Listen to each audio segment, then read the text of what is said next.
Maya Collins stood in the doorway of the apartment she'd shared for 3 years, watching her boyfriend of 5 years tangled in sheets with her best friend. The coffee cups she'd brought, 2 lattes, extra foam, just the way they both liked, slipped from her hands and shattered across the hardwood floor. But the sound that escaped her throat was worse. It was the sound of a woman's entire world collapsing in real time. That night, she would make a decision that would change everything, booking a stranger for one night, not for intimacy, but to prove she wasn't destroyed.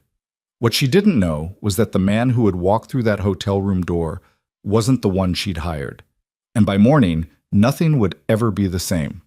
If you want to see where this story goes, stay with me until the end. And don't forget to hit that like button and drop a comment with your city so I can see how far this story travels. The Saturday morning had started like any other Saturday for the past 3 years. Maya had woken early, slipped out of bed while the city was still quiet, and driven to the coffee shop on 5th Street, the one with the terrible parking, but the perfect foam. She'd ordered 2 lattes and 1 cappuccino, humming along to the radio on the drive back. The cappuccino was hers. The lattes were for Daniel and Rebecca. Daniel Chen, her boyfriend of 5 years, the man who'd promised her forever during a sunset in Santorini 2 summers ago. The man who'd held her through her father's funeral and told her she'd never face anything alone again. Rebecca Martinez, her best friend since college, the woman who'd helped her move into this apartment, the woman who'd talked her down from countless panic attacks about work, about life, about whether she was good enough, smart enough, pretty enough. Maya had felt generous that morning, charitable even.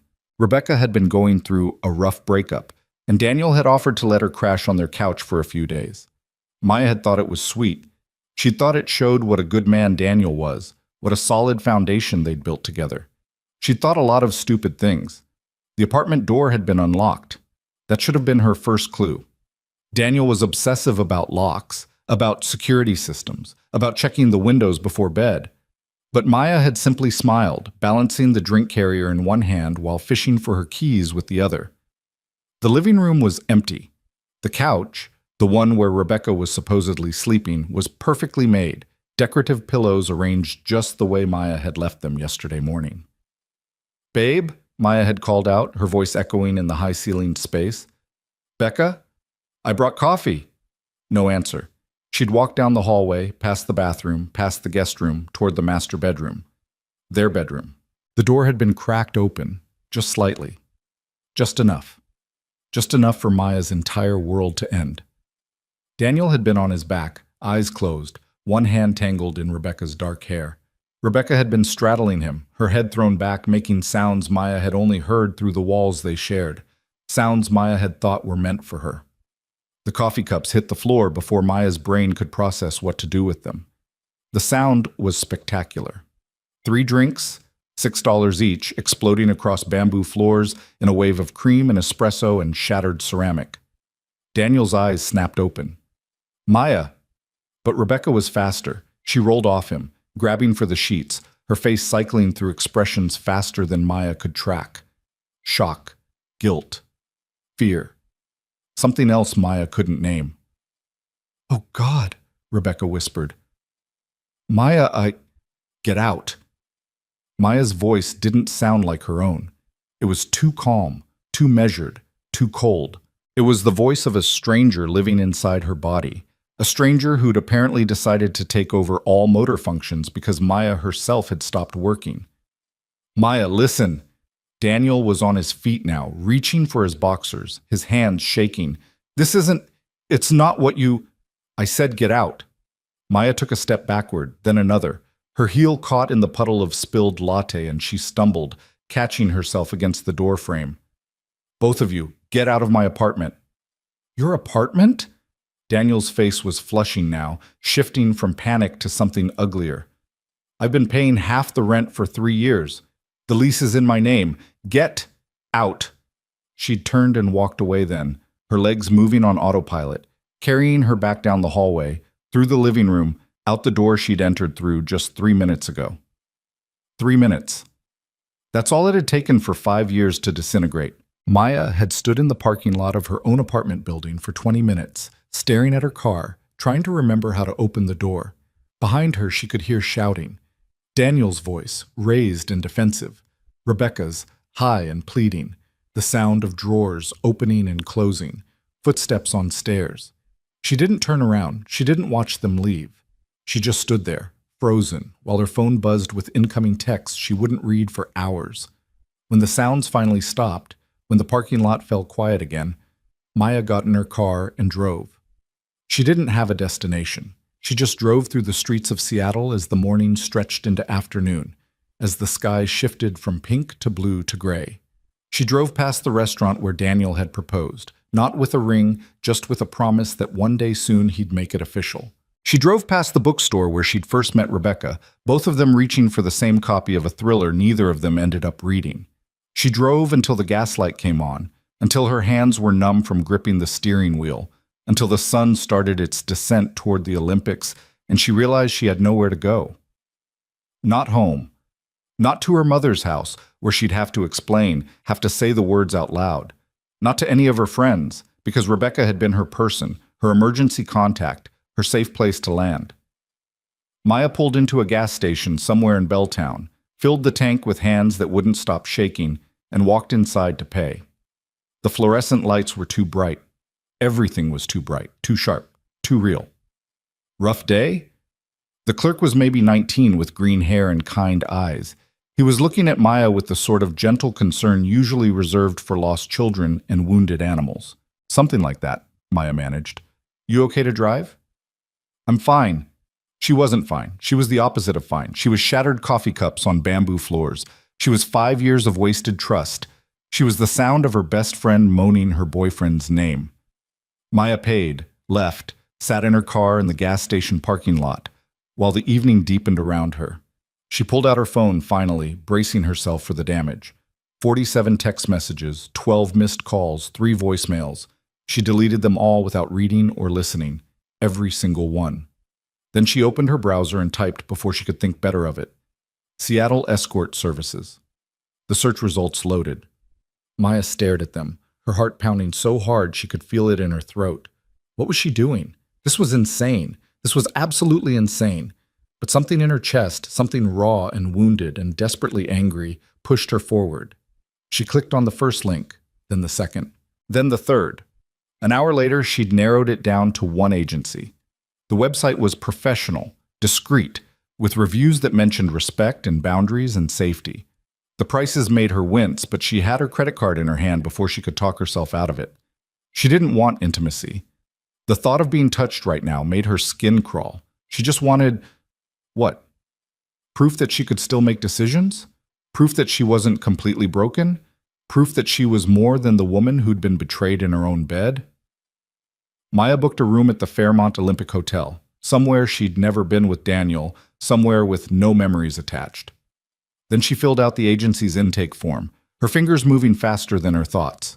Companionship only. No physical contact beyond what's necessary for appearances. Just need someone to sit with me for a few hours. We'll pay full rate. She submitted the form, received a confirmation email, stared at her phone screen until the words stopped making sense. What had she just done?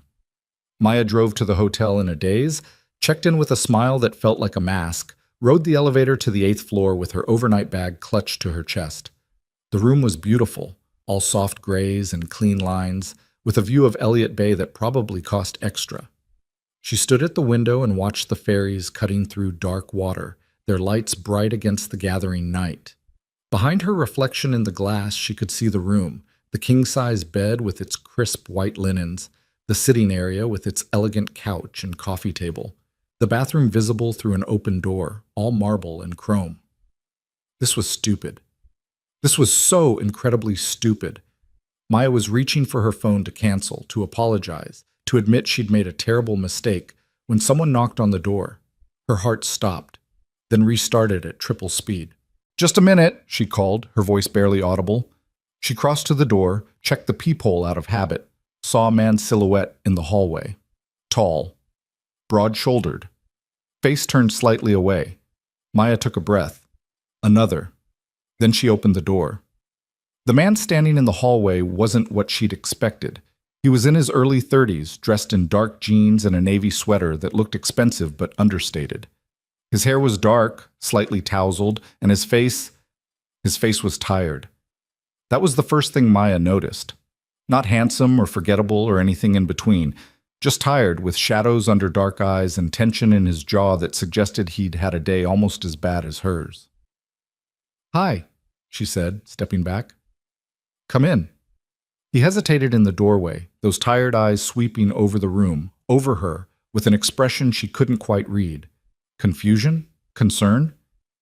"I think there might be a mistake," he said slowly. "No mistake."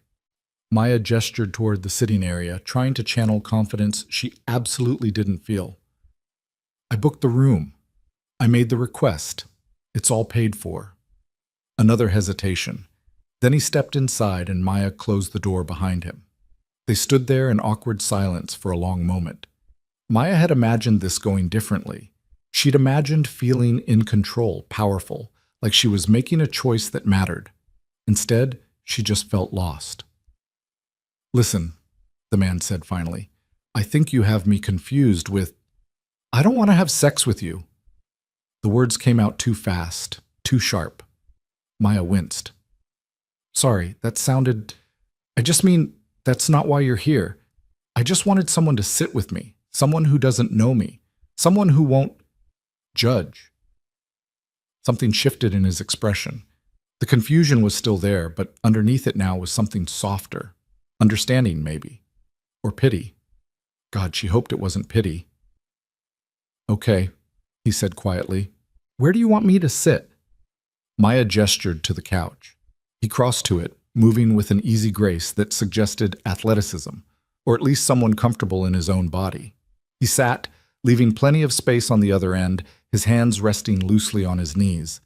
Maya remained standing, suddenly unsure what to do with herself. She'd planned this, paid for this, and now she had no idea what came next. "Do you want to talk about it?" he asked. "About what?" "Whatever brought you here." Maya laughed, and it sounded broken even to her own ears. "Do you have a few hours?" "Actually," he glanced at his watch, "that's exactly what I have." So she sat. Not on the couch, she couldn't quite manage that yet, but on the floor across from him, her back against the bed, her legs stretched out in front of her. And she talked. She told him about Daniel and Rebecca, about the coffee cups and the sounds and the way her whole life had shattered in the space between one heartbeat and the next. She told him about driving aimlessly, about the gas station clerk with green hair, about the search term she'd typed into her browser while sitting under fluorescent lights. She told him everything except her name. And he listened. He didn't interrupt, didn't offer platitudes, didn't try to fix anything. He just sat there on the couch, his dark eyes steady on her face, and listened like her words actually mattered. "I just feel so stupid," Maya heard herself say. 5 years? How did I not see it? How did I not know? "Because you trusted them," he said simply. "That's not stupidity, that's love." "Love is stupid then." "Sometimes," he agreed, "but the alternative is worse." Maya looked up at him, really looked for the first time. There was something in his voice, something that suggested he wasn't just theorizing. He knew. Somehow, this stranger knew what she was talking about. "You sound like you're speaking from experience," she said. A muscle worked in his jaw. "My wife died 4 years ago. Cancer. We'd been married for 3 years." The air went out of the room. Maya felt it leave, felt the weight of his words settling between them like something physical. "I'm sorry," she whispered. "I'm so sorry. I shouldn't have." "Don't." He held up a hand. "You didn't know. And I'm not telling you to make you feel bad. I'm just saying, I understand what it feels like when your life doesn't look anything like you thought it would." They sat in silence for a while after that. It wasn't uncomfortable anymore. It was something else, something almost companionable. Two people who'd been broken in different ways sharing the same space. "Can I ask you something?" Maya said eventually. "Sure. Why are you being so nice to me?" He smiled then, just slightly, just enough to soften the tired lines around his eyes. "Why wouldn't I be?" "Because I literally hired you to sit here and listen to me complain." That earned her a real smile. Is that what you think is happening here? Isn't it? He was quiet for a long moment, something working behind his eyes. Then he leaned forward, elbows on his knees. What if I told you there was a mistake? That I'm not who you think I am? Maya's stomach dropped. What? I got off the elevator on the wrong floor. My room is supposed to be 914. This is 814. And when you opened the door and told me to come in, I realized you thought I was someone else, but you looked so lost. So I stayed. The room tilted. Maya gripped the carpet beneath her hands, trying to ground herself. You're not from the agency. No. So you're just some random guy who walked into my hotel room. Technically, you invited me in. Oh my God. Maya dropped her head into her hands. Oh my God, I just told you everything. I told you about Daniel and Rebecca, and she looked up at him, panic clawing at her chest. Who are you? My name is Ethan, he said quietly. Ethan Walker, and I promise you, everything you told me stays in this room. Why should I trust you? You shouldn't. He stood up slowly, carefully, like he was trying not to spook a wild animal. You should call security. You should have me thrown out, but I'm asking you not to. Why? Because I think you needed someone to listen tonight, and I'm glad I could do that for you, even if it was by accident. Maya stared at him. Ethan, not an escort, just a man who'd gotten off on the wrong floor and somehow ended up hearing her entire pathetic story. She should have been mortified, should have been angry, should have been a lot of things. Instead, she started laughing. It started as a giggle, high and slightly hysterical, and built into something bigger. Soon she was doubled over, tears streaming down her face, laughing so hard she couldn't breathe. I'm sorry, she gasped between laughs. I'm sorry, this whole day has been completely insane, Ethan offered. Yes, she wiped her eyes, still giggling. Absolutely insane. I found my boyfriend in bed with my best friend. I booked an escort, and instead I got a random stranger who just happened to wander into my room. When you put it that way, it does sound pretty surreal. The laughter faded, leaving behind something fragile and honest. Maya looked at Ethan, really looked at him, and saw someone who'd been just as lost as she was when he'd knocked on that door. Thank you, she said softly, for listening, even though you didn't have to. You're welcome. He moved toward the door, then paused. For what it's worth, your ex is an idiot, and your friend is worse. You don't even know me. I know you well enough. He opened the door, stepped into the hallway. Take care of yourself, Maya. She froze. I never told you my name. He smiled, just a little sad around the edges. You programmed the elevator with your room number. Your keycard was on the counter when I came in. It has your name on it. Then he was gone, the door clicking shut behind him, leaving Maya alone in a hotel room that suddenly felt enormous. She sat there on the floor for a long time, processing everything that had just happened. The betrayal, the impulse decision, the wrong room, the right stranger, the conversation that had somehow helped more than it had any right to. Her phone buzzed. Another text from Daniel, probably. Or Rebecca, or one of the dozen mutual friends who'd undoubtedly heard by now. Maya silenced it without looking. Then she stood up, crossed to the bed, and lay down on top of the covers. She stared at the ceiling and tried to remember how to feel anything other than numb. Somewhere around midnight, she finally fell asleep, still in her clothes, still trying to make sense of a day that had started with coffee cups and ended with a stranger who'd listened like her pain actually mattered.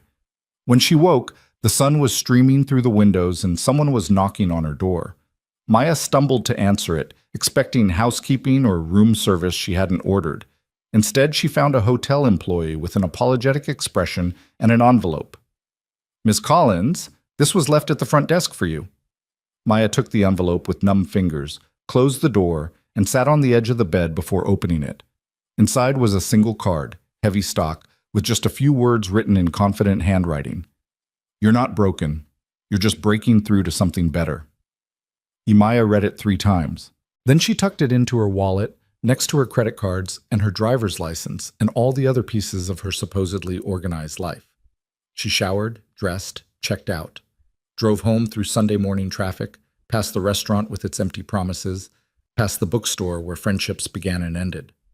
When she pulled into her parking lot, Daniel's car was gone. Rebecca's was gone. For the first time in 12 hours, Maya was truly alone. She went upstairs, opened the door to her apartment, and stood in the entryway taking inventory. The coffee stains were still on the floor. She'd deal with those later. The bed was unmade, sheets twisted. She'd burn those tomorrow. But for now, she had work to do. Maya spent the rest of Sunday cleaning, organizing, erasing every trace of Daniel Chen from her life. She boxed up his clothes, his books, his collection of craft beer he'd never actually drank. She bagged Rebecca's overnight things, the toothbrush by the sink, the phone charger on the coffee table, the jacket hanging by the door. By evening, her apartment looked like hers again. Just hers, clean and empty and ready for something new. Her phone rang while she was taking out the last of the trash. Unknown number. Maya almost didn't answer, but something made her swipe to accept. Hello? Ms. Collins, this is Jennifer Park from Pacific Marketing Solutions. Maya's heart stuttered. Pacific Marketing Solutions, one of the biggest agencies in Seattle. She'd applied there 6 months ago, gotten a polite rejection email, moved on. Yes? We have your resume on file and we'd like to schedule an interview for our senior marketing director position. Would you be available Tuesday morning? Maya looked around her empty apartment, at the boxes stacked by the door, at the clean slate she'd spent all day creating. Yes, she said. Tuesday morning works perfectly. She hung up in a daze. An interview at PMS for a director position. Maybe Ethan was right. Maybe she wasn't breaking. Maybe she was breaking through. Maya smiled just a little and went inside to start preparing for whatever came next. Tuesday morning arrived with the kind of clarity that only comes after a storm. Maya stood in front of her bathroom mirror, applying mascara with steady hands, and barely recognized the woman staring back at her. It had been 48 hours since she'd found Daniel and Rebecca together. 48 hours since she'd made the worst decision of her life, or maybe the best one, depending on how she looked at it. The interview was at 10. She'd chosen her outfit carefully, a charcoal gray suit that made her look professional and confident, paired with a silk blouse the color of deep burgundy. Power colors, her mother would have called them. Maya just called them armor. Her phone buzzed on the counter. Another text from Daniel. She'd blocked Rebecca days ago, but Daniel was persistent. We need to talk, please. This isn't fair to either of us. Maya deleted it without responding. Fair. He wanted to talk about fair. She finished her makeup, grabbed her portfolio, and headed out into a morning that smelled like rain and new beginnings. Pacific Marketing Solutions occupied the top 3 floors of a gleaming building in downtown Seattle, all glass and steel and ambition. Maya had walked past it 100 times, had admired it from a distance, had never quite believed she'd actually make it inside. The lobby was exactly what she'd expected. Modern furniture, abstract art, a reception desk that looked like it cost more than her car. The receptionist smiled at her with the kind of warmth that seemed genuine. Maya Collins, here for an interview with Jennifer Park. Of course, Ms. Park is expecting you. If you'll just take the elevator to the 23rd floor, someone will meet you there. Maya nodded her thanks and crossed to the elevator bank, her heels clicking against marble floors. She pressed the button, waited, tried to calm the nervous energy thrumming through her veins. The elevator arrived with a soft chime. Maya stepped inside, pressed 23, and watched the doors begin to close. Hold the door! Maya's hand shot out automatically, triggering the sensor. The doors bounced open again, and a man rushed inside, slightly breathless. Thanks, I appreciate... He looked up, and the words died in his throat. Maya's heart stopped. It was him. Ethan, the stranger from the hotel room, the man who'd listened to her fall apart and then disappeared with nothing but a note about breaking through. He looked different in daylight, in a tailored suit that probably cost more than her entire outfit. His hair was neatly styled, his face clean-shaven, and those tired eyes were sharper now, more alert, but it was definitely him. Maya, he said, and her name in his voice sent something electric down her spine. Ethan. She couldn't quite manage more than that. Her brain was trying to process what he was doing here, in this building, in this elevator, looking like he belonged here. What are you... I work here, he said, just as the elevator started rising. What are you doing here? I have an interview. Something flickered across his face. Surprise, maybe, or concern, or something she couldn't name. With Jennifer Park? Yes. How did you... The elevator chimed. 23rd floor. The doors slid open to reveal a sleek reception area and a woman in her 40s with perfectly styled black hair and a smile that could sell anything. Ms. Collins, perfect timing. I'm Jennifer Park. She extended her hand, and Maya shook it automatically, still trying to process Ethan's presence beside her. I see you've met our CEO. The world tilted sideways. CEO. Ethan was the CEO of Pacific Marketing Solutions, the man she'd poured her heart out to in a hotel room. The man who'd seen her at her absolute lowest was the CEO of the company where she was interviewing. We've met, Ethan said smoothly, and Maya heard the subtext loud and clear. Don't panic. We'll figure this out. Wonderful. Jennifer was already moving down the hallway, gesturing for Maya to follow. Mr. Walker has been very involved in the hiring process for this position. He'll be sitting in on your interview, if that's all right. Maya's mouth had gone completely dry. Of course. She followed Jennifer down a corridor lined with awards and framed campaign materials, acutely aware of Ethan walking slightly behind her. She could feel his presence like a physical thing, could sense his gaze on her back. This was a nightmare. This was worse than finding Daniel with Rebecca. This was professional suicide dressed up as an opportunity. Jennifer led them into a conference room with floor-to-ceiling windows overlooking Elliott Bay. The view was stunning. Ferries cutting through gray water, the Olympics rising in the distance, the same view Maya had seen from her hotel window on Saturday night. Please, have a seat. Jennifer gestured to one side of a massive table. Can I get you anything? Water? Coffee? Water would be great, Maya managed, sinking into a chair and trying to look like her entire world wasn't imploding for the second time in 72 hours. Ethan took the seat beside Jennifer, directly across from Maya. He'd composed himself completely, his expression professional and neutral. If she hadn't known better, she'd think they'd never met before. Jennifer poured water from a pitcher, slid a glass across to Maya, and opened a folder. So, Ms. Collins, I have to say your portfolio is impressive. The Riverside campaign you led last year increased client engagement by 47% in just 6 months. Maya forced herself to focus, to be present, to remember why she was here. Thank you. That campaign was challenging because we had a limited budget and a very specific demographic to reach. We decided to focus on authentic storytelling rather than traditional advertising. And it clearly worked. Jennifer made a note. Tell me about your approach to team leadership. The senior marketing director position would put you in charge of 8 direct reports. Maya could do this. She'd been preparing for questions like this her entire career. She talked about collaborative environments, about empowering team members, about clear communication and shared goals. She talked about failures and what she'd learned from them, about risks that paid off and risks that didn't. And through it all, she felt Ethan watching her. Not like he was judging, more like he was seeing something Jennifer couldn't. What would you say is your biggest weakness? Jennifer asked, 20 minutes into the interview. It was a standard question, one Maya had answered a dozen times. But with Ethan sitting across from her, knowing what he knew about her, the answer felt different. I trust too easily, she said quietly. I give people the benefit of the doubt, and sometimes that comes back to hurt me.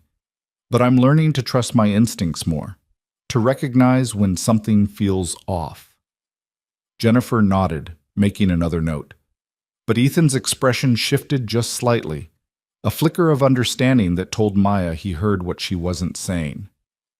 The interview continued for another 30 minutes. They discussed campaigns, strategies, client management, company culture. Maya fell into the rhythm of it, letting her expertise carry her through questions about market analysis and brand positioning. Finally, Jennifer closed her folder and smiled. I think we've covered everything I needed to know. Mr. Walker, do you have any questions for Ms. Collins? Ethan had been mostly quiet throughout the interview, occasionally asking a clarifying question, but largely letting Jennifer lead. Now he leaned forward, his dark eyes locked on Maya's. Just one, he said. What are you looking for in your next position? Not the job description answer, the real one. Maya met his gaze and didn't look away. I want to work somewhere that values integrity, where people say what they mean and mean what they say, where I can trust that the person sitting across from me is being honest, even when the truth is uncomfortable. Something passed between them, a recognition, an acknowledgement of everything they weren't saying out loud. That's what we try to build here, Ethan said softly. A culture of honesty. Jennifer stood, seemingly oblivious to the undercurrent in the room. Thank you so much for coming in, Ms. Collins. We'll be in touch by the end of the week with our decision. Maya shook her hand, gathered her portfolio, and stood on legs that felt unsteady. She was almost to the door when Ethan spoke again. Ms. Collins, could I have a word privately? Jennifer's eyebrows rose slightly, but she smiled. Of course. I'll walk you out after, Ms. Collins. She left, closing the door behind her. And suddenly Maya was alone with Ethan in a conference room overlooking the city, and neither of them was pretending anymore. I didn't know, Maya said immediately. I had no idea you worked here. If I'd known, you would have canceled the interview. Yes. Ethan stood, crossed to the windows, his back to her. I need you to understand something. Your interview today had nothing to do with Saturday night. Jennifer has been tracking your work for months. She reached out to you because you're good at what you do. But you knew, Maya said. When you saw me in the elevator, you knew I was here to interview. I suspected. I didn't know for sure until Jennifer confirmed it. He turned to face her. And I want to be very clear about something else. Whatever happens with this job offer, if we make you an offer, it will be based entirely on your qualifications, not on what happened between us. Nothing happened between us. Exactly. His voice was firm. Nothing happened. You needed someone to listen, and I listened. That's all. It doesn't change the fact that you're an exceptional candidate for this position. Maya wanted to believe him. God, she wanted to believe him. But the timing of it all felt wrong, felt too convenient, felt like the universe was playing some kind of cosmic joke at her expense.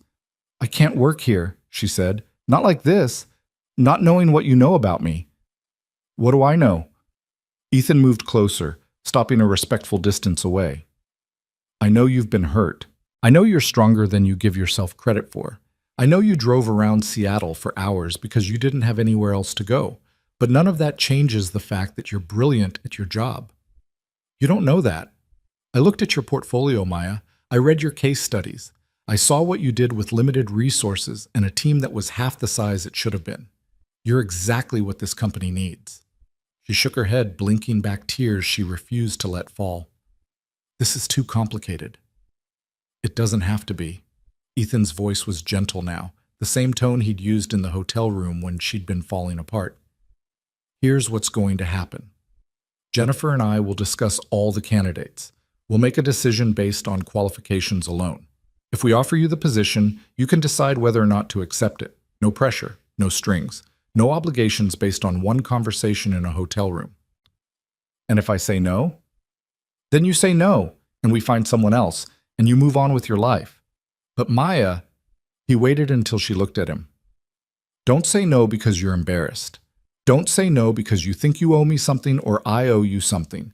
Say no if this isn't the right job for you. That's the only reason that matters. Maya studied his face, looking for any hint of manipulation. Any sign that this was something other than what he said it was. But all she saw was the same quiet honesty that had made her trust him in the first place. Okay, she whispered. Okay? Okay, I'll consider it, if you make an offer.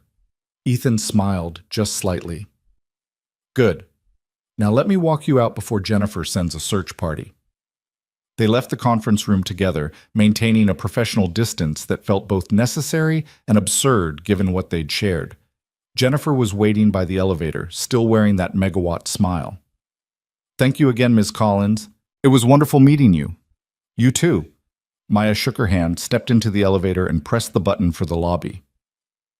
The last thing she saw before the doors closed was Ethan, standing in the reception area, watching her with an expression she couldn't quite read.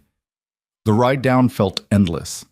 Maya leaned against the elevator wall and tried to process what had just happened. She'd gone into that interview prepared to dazzle them with her experience and expertise. Instead, She'd spent an hour trying not to think about the fact that the CEO had seen her at her absolute worst. The lobby was busy when she emerged. People in suits rushing past, delivery drivers with packages, the hum of a successful business in motion. Maya walked out into the Seattle drizzle and stood on the sidewalk, letting the rain cool her flushed face. Her phone buzzed. A text from an unknown number. "You did great in there." E. Maya stared at it for a long moment. Then she typed back, "How did you get my number?" "It was on your interview application." "I'm sorry if that's overstepping." She should have been angry, should have felt violated somehow. Instead, she just felt tired. "It's fine. Thank you for what you said." In the conference room, I meant every word. Maya put her phone away and started walking. She had no destination in mind, just needed to move, needed to think. She walked past coffee shops and bookstores, past the restaurant where Daniel had made promises he couldn't keep, past all the landmarks of her old life. Her phone rang as she was crossing Pike Street. Jennifer Park's name appeared on the screen. Maya's heart jumped into her throat. It had been less than an hour since her interview. There was no way they'd made a decision already. She answered. "Hello? Miss Collins, I hope I'm not catching you at a bad time." "No, I'm available." "Wonderful. I wanted to reach out quickly because, frankly, we were all very impressed with your interview today. Would you be available to come back tomorrow for a second round? We'd like you to meet some of the team you'd be working with." Tomorrow. They wanted her back tomorrow. "Yes," Maya heard herself say. "Tomorrow works." "Excellent. How does 2 o'clock sound?" "Perfect." "Great. I'll send you an email with details and the names of who you'll be meeting. See you tomorrow, Ms. Collins." Maya hung up and stood in the middle of the sidewalk, letting foot traffic flow around her. A second interview. They were seriously considering her. She should have been elated. This was the opportunity she'd been working toward for years. Instead, she felt vaguely nauseated. Her phone buzzed again. Another text from Ethan. "Jennifer just told me. Congratulations. Is this weird?" "This feels weird. It's only weird if we make it weird. You saw me crying on a hotel room floor. And you saw me at my most honest. I'd say that makes us even." Maya smiled despite herself. Then she typed, "I'll see you tomorrow. Looking forward to it." She walked back to her car in the rain, her mind spinning with possibilities and complications. When she got home, her apartment felt different somehow, less like a crime scene, more like a blank canvas. Maya spent the rest of the day preparing for her second interview, researching the team members she'd be meeting, reviewing PMS's recent campaigns. She worked until her eyes burned and her brain felt full, until she'd memorized every detail of their client list and brand positioning. Around 8, she ordered Thai food and ate it sitting on her couch, scrolling through her phone. There were new messages from Daniel, increasingly desperate, increasingly angry. She deleted them all without reading past the first few words. Then she opened her recent call log and stared at the unknown number. Ethan.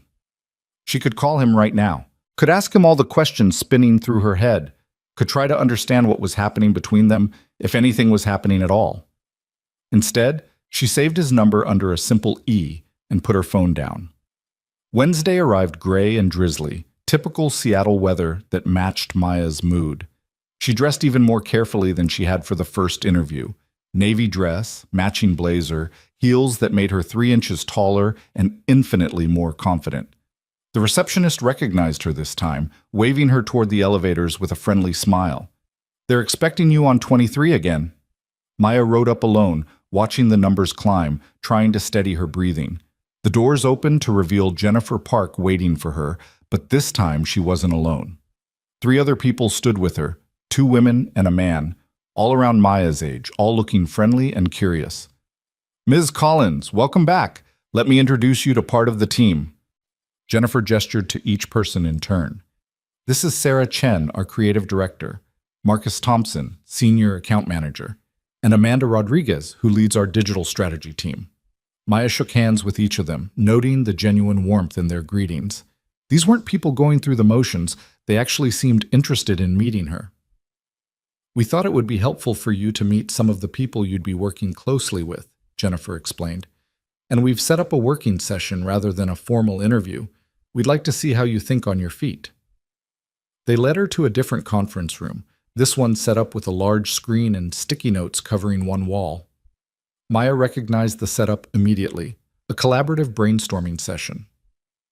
"We have a new client coming on board next month," Sarah explained, pulling up a presentation. "They're a sustainable fashion brand trying to break into the Pacific Northwest market. Young company, limited budget, big ambitions. We thought we'd walk through the challenge together and see how you'd approach it." Maya felt something in her chest relax. This she could do. This was her element. "What's their current market position?" she asked, moving closer to the screen. For the next 2 hours, Maya worked with the team, throwing out ideas, building on their suggestions, sketching out campaign frameworks on the whiteboard. It felt natural, organic, like she'd been working with these people for years rather than minutes. Sarah was brilliant with visual concepts. Marcus understood client psychology better than anyone Maya had met. Amanda could take any idea and figure out how to make it work digitally. And Maya found herself fitting seamlessly into the gaps, connecting their ideas, finding the narrative thread that would tie everything together. "What if we focused on the story of the clothes themselves?" Maya suggested, circling a concept they'd been developing. Not just sustainable fashion, but the actual journey, where the materials come from, who makes them, why it matters. We make the consumer part of that story. "I love that," Amanda said immediately. "We could do a whole digital series, behind-the-scenes content, interviews with artisans, and tie it to local Seattle values," Marcus added. "Sustainability, conscious consumption, supporting ethical businesses." They built on the concept together, each person adding layers until they had something that felt real and compelling and achievable within the client's budget. Maya was so absorbed in the work that she didn't notice Ethan slip into the room until she turned to grab a marker and found him standing by the door, watching. Their eyes met across the conference room. He smiled just slightly and nodded toward the whiteboard covered in their work. "Don't let me interrupt," he said. "I just wanted to see how things were going." "We're building something great," Jennifer said, and there was excitement in her voice. "Maya's been incredible." Maya felt heat rise in her cheeks. The team made it easy. Everyone's ideas just clicked. "That's what we look for here," Ethan said, moving into the room. "Not people who can work alone, but people who make everyone around them better." His eyes were still on Maya. That's the real mark of a leader. The session wrapped up 20 minutes later. Jennifer walked Maya to the elevator, chatting about next steps and timelines. But Maya was only half listening.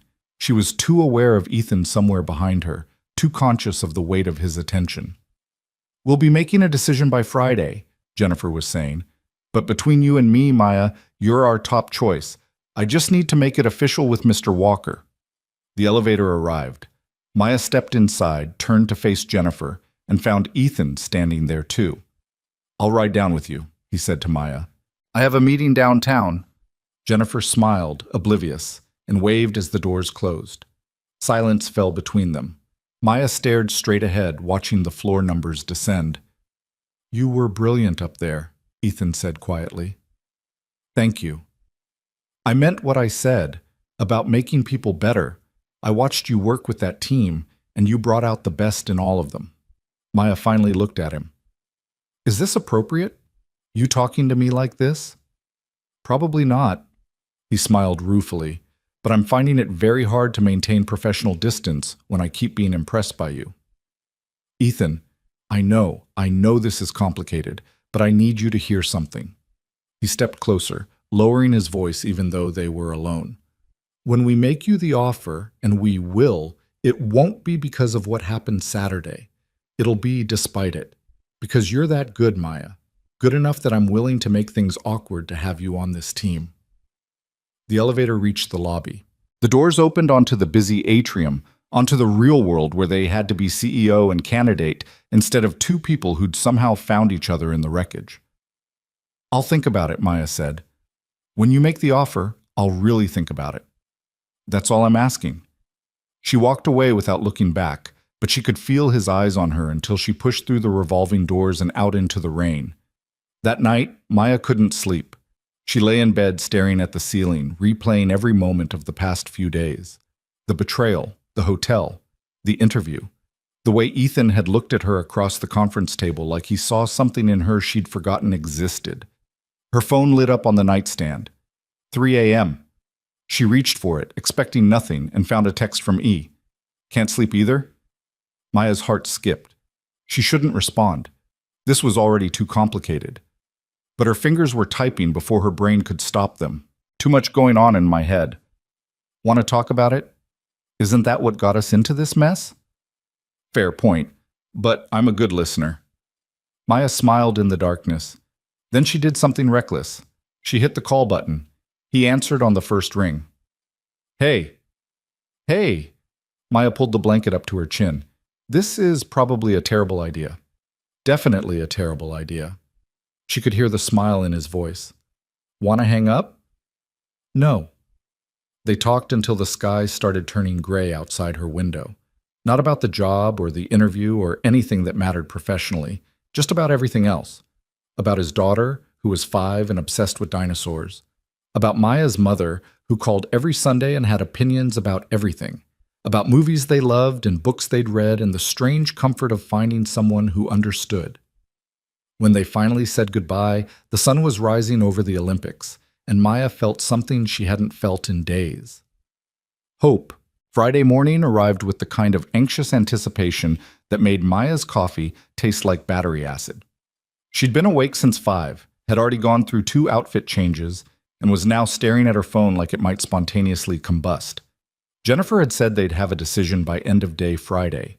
It was currently 8:37 in the morning, which meant Maya had at least 8 more hours of this particular torture. Her phone buzzed. Not a call, just a text from her mother. Lunch today? I haven't seen you since last weekend and you've been dodging my calls. Maya winced. She'd been avoiding her mother's calls because she wasn't ready to explain about Daniel, about Rebecca, about the complete implosion of her personal life. Her mother had loved Daniel, had been dropping hints about grandchildren for the past year. Can't today. Waiting on something work-related. Rain check? You've said that 3 times this week. What's going on? Maya sighed and typed out a longer response. Daniel and I broke up. I'm fine, but I need a few more days before I'm ready to talk about it. I promise I'll call you this weekend. The response came almost immediately. I'm coming over tonight. I'll bring wine and Thai food. No arguments. Despite everything, Maya smiled. Her mother's solution to every crisis was wine and takeout and the kind of fierce maternal love that didn't require explanations. Okay, but I mean it about this weekend. I have something I need to focus on today. Is it a good thing or a bad thing? I don't know yet. That's the problem. Maya set her phone down and tried to focus on work, actual work, the job she still technically had at her current company. But concentration was impossible when every nerve in her body was waiting for a call that might change everything. By noon, she'd accomplished nothing except reorganizing her desk 3 times and drinking enough coffee to fuel a small aircraft. Her coworker Lisa kept shooting her concerned looks across their shared workspace. You okay? You seem jumpy. Waiting on something, Maya said vaguely. Job interview? Maya's head snapped up. Why would you think that? Lisa laughed. Because you've been dressed like you're going to court all week, and you keep checking your phone like it owes you money. It's fine, Maya. Everyone knows this place is a stepping stone. Where'd you interview? Pacific Marketing Solutions? Lisa's eyebrows shot up. PMS? That's huge. When did you interview? Tuesday and Wednesday. 2 interviews in 2 days? Lisa whistled low. They must really want you. Have you heard anything? Not yet. They said by end of day today. Well, if they offer, you should take it. This place is fine, but PMS is the big leagues. Lisa hesitated, then added, For what it's worth, I think you'd be amazing there. You're wasted here. Maya felt an unexpected surge of gratitude. Thanks, Lisa. That means a lot. 1 o'clock came and went, then 2, then 3. Maya was seriously considering whether it would be inappropriate to just call Jennifer and ask when her phone finally rang at 3:47. Unknown number, but she knew who it was before she answered. Maya Collins. Ms. Collins, it's Jennifer Park from Pacific Marketing Solutions. Maya's heart stopped, restarted, tried to climb out of her chest. Hi, Jennifer. I wanted to reach out personally to tell you that we'd like to extend an offer for the Senior Marketing Director position. We were unanimously impressed with both your interviews and the work session on Wednesday. The world tilted. Maya gripped the edge of her desk, trying to remember how to breathe. That's wonderful, thank you. I'm emailing you the formal offer letter right now. It includes salary, benefits, start date, everything we discussed. I'd love to have your answer by Monday if possible, but I understand if you need time to consider. Monday works, Maya managed. And Jennifer, thank you. Really. We're thrilled to have you, Maya, pending your acceptance, of course. I'll let you review the offer, and please don't hesitate to call if you have any questions. They hung up. Maya sat frozen at her desk, staring at nothing, while her email pinged with the incoming offer letter. Well? Lisa was practically bouncing in her chair. Don't keep me in suspense. They offered me the position. Lisa let out a whoop that turned every head in the office.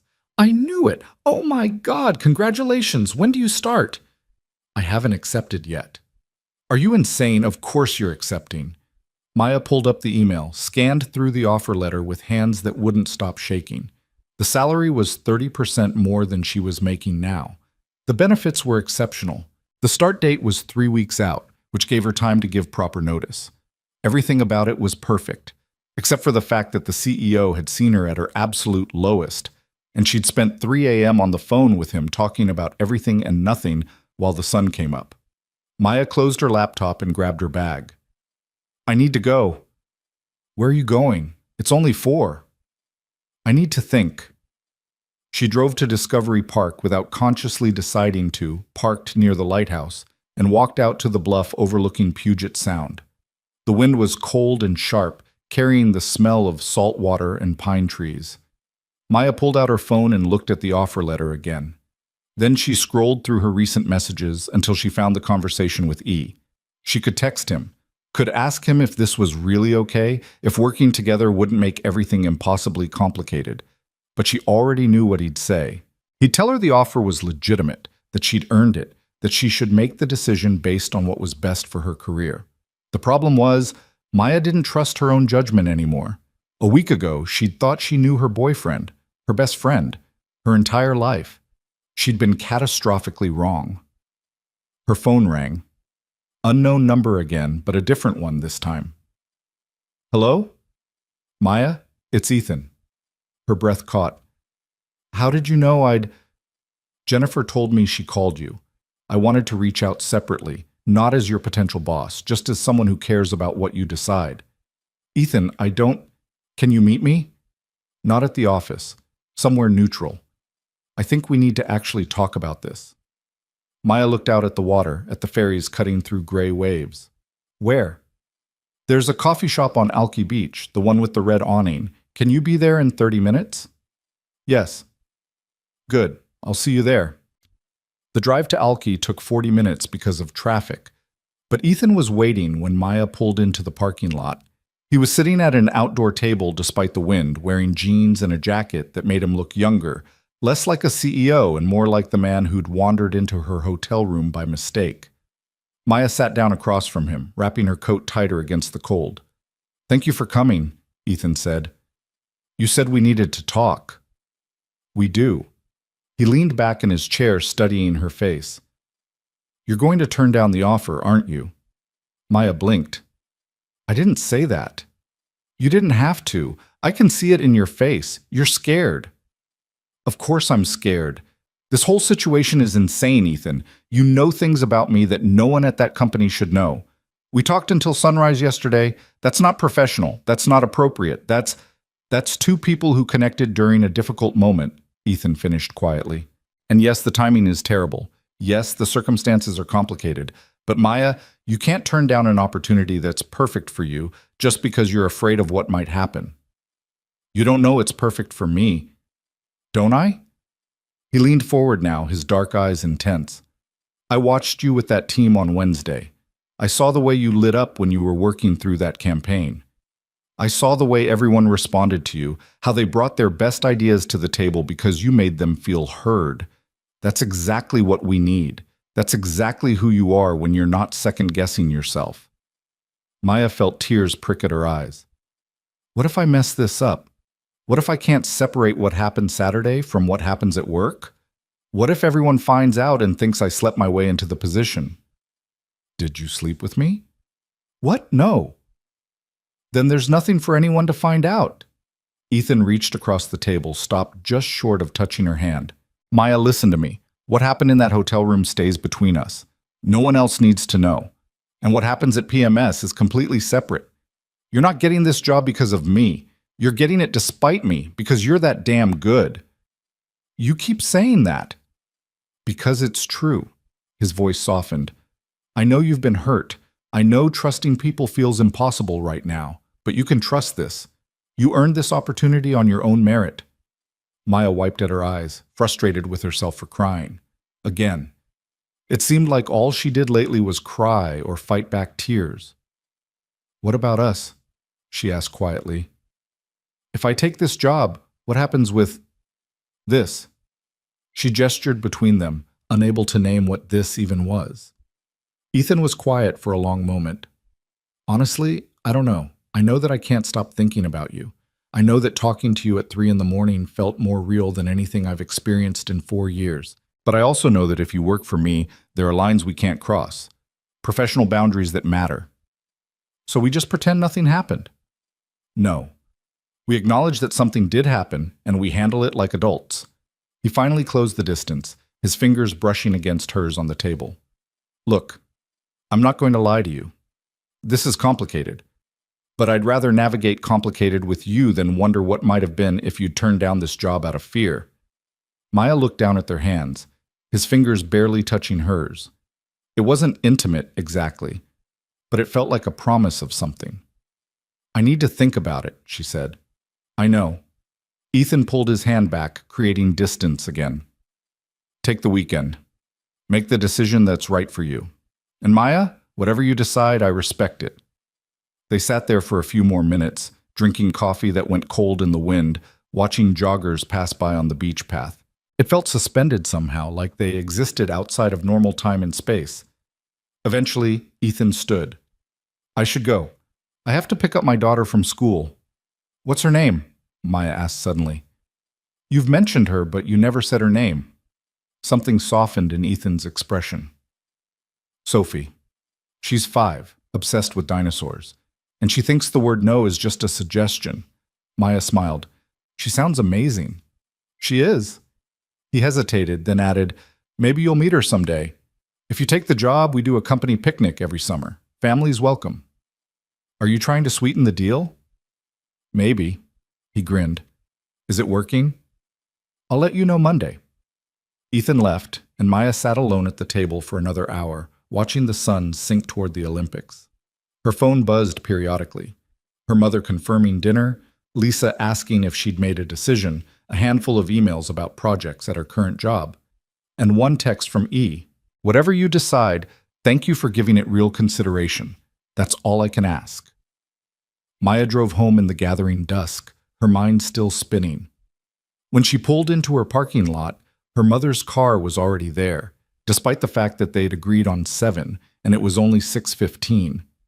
You're early, Maya said as her mother climbed out of her car, arms full of takeout bags. I was worried.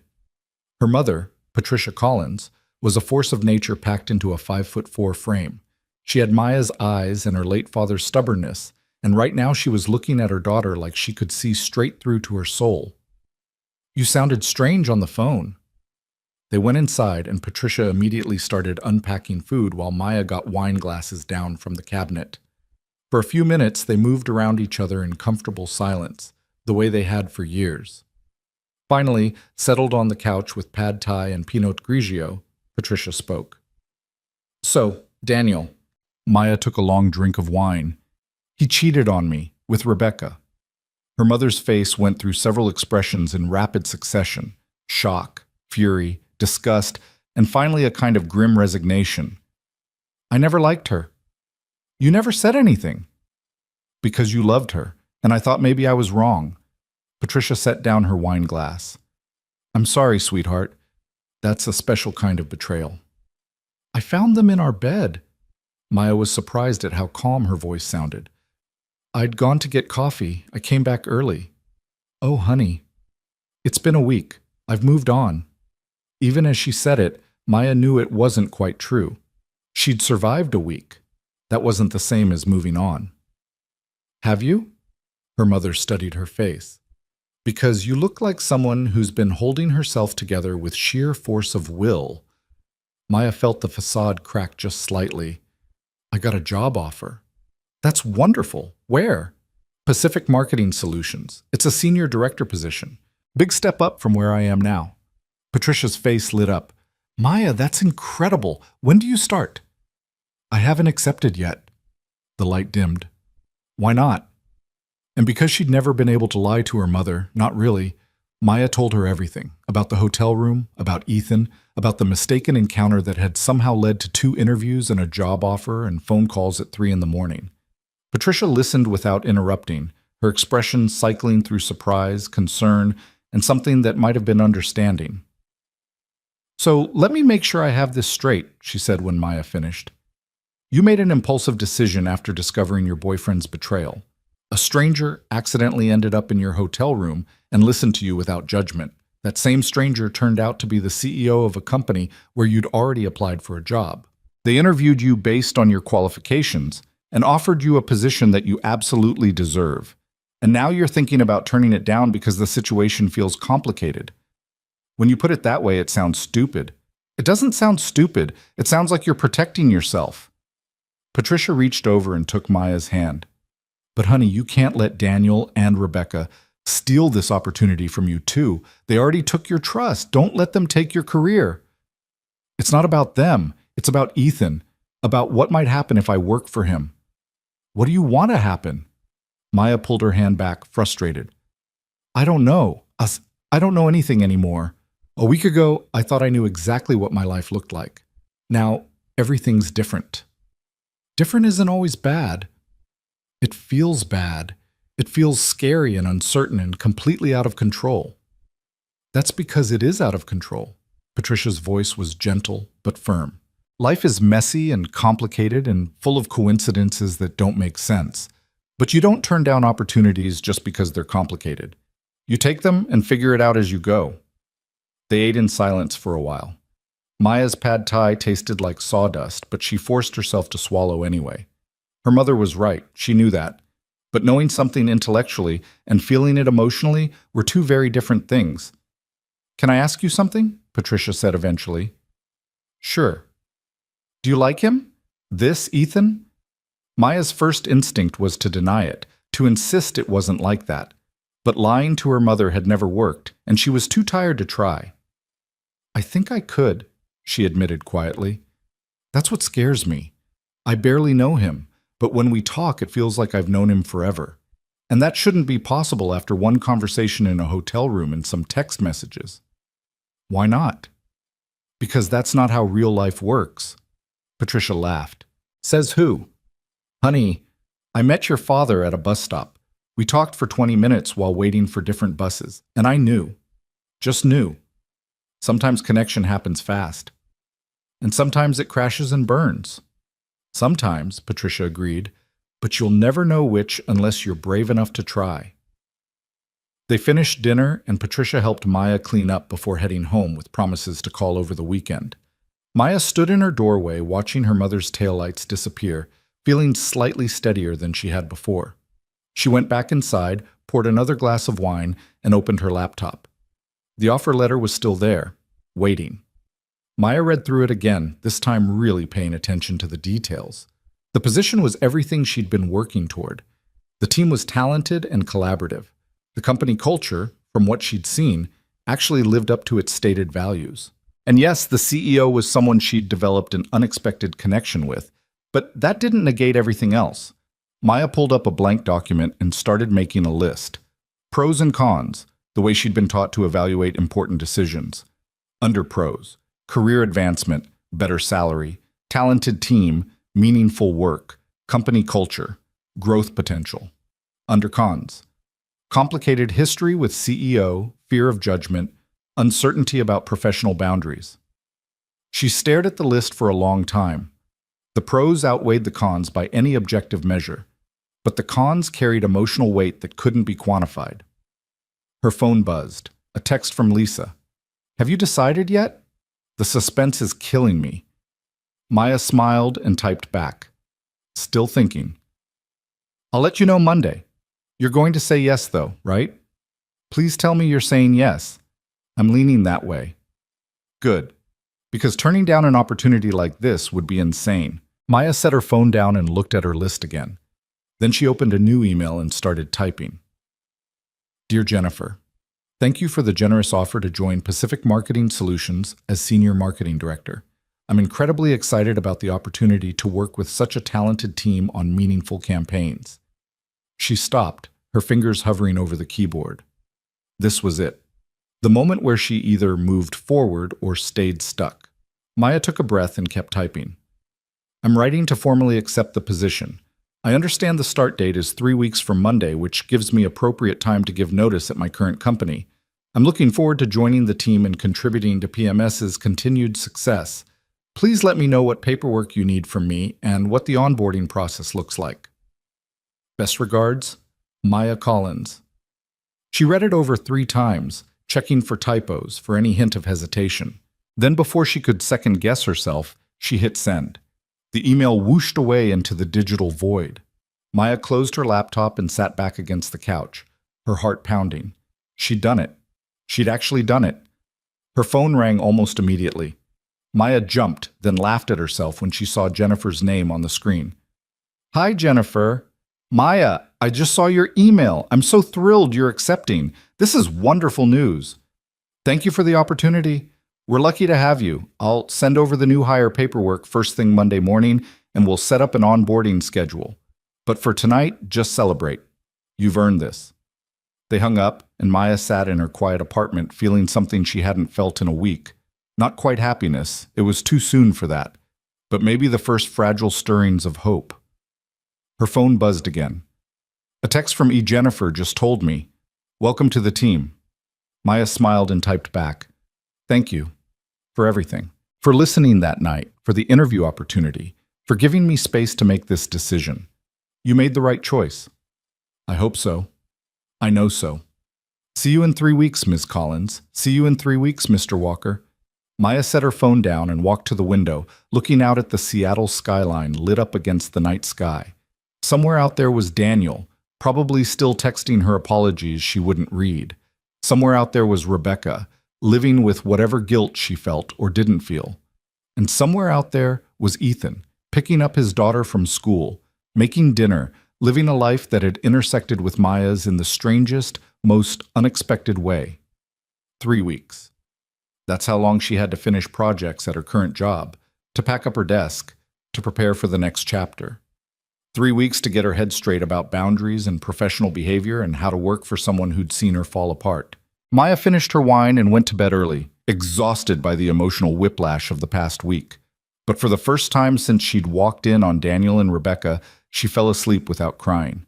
The weekend passed in a blur of practical tasks. Maya gave notice at her current company on Monday morning, enduring her boss's disappointment and Lisa's tearful congratulations. She started the paperwork for PMS, filling out forms and tax documents and emergency contact information. She also blocked Daniel's number, not out of anger anymore. That had faded into something closer to indifference, just because she was done carrying the weight of his guilt and his desperate need for forgiveness. Rebecca tried calling twice. Maya let both calls go to voicemail, then deleted the messages without listening. Some bridges, once burned, weren't worth rebuilding. On Wednesday afternoon, Maya's phone rang with an unknown number. She almost didn't answer, but something made her pick up. "Hello? Ms. Collins, this is Sarah Chen from PMS. I hope I'm not catching you at a bad time."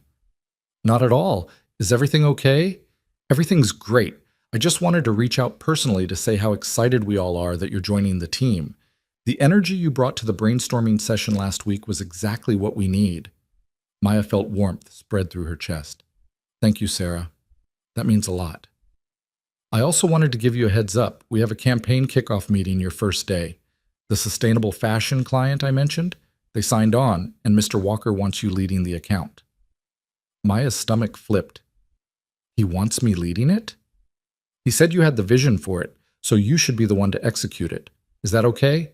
I know it's a lot to throw at you right away." "No, it's perfect. I'm honored." "Great.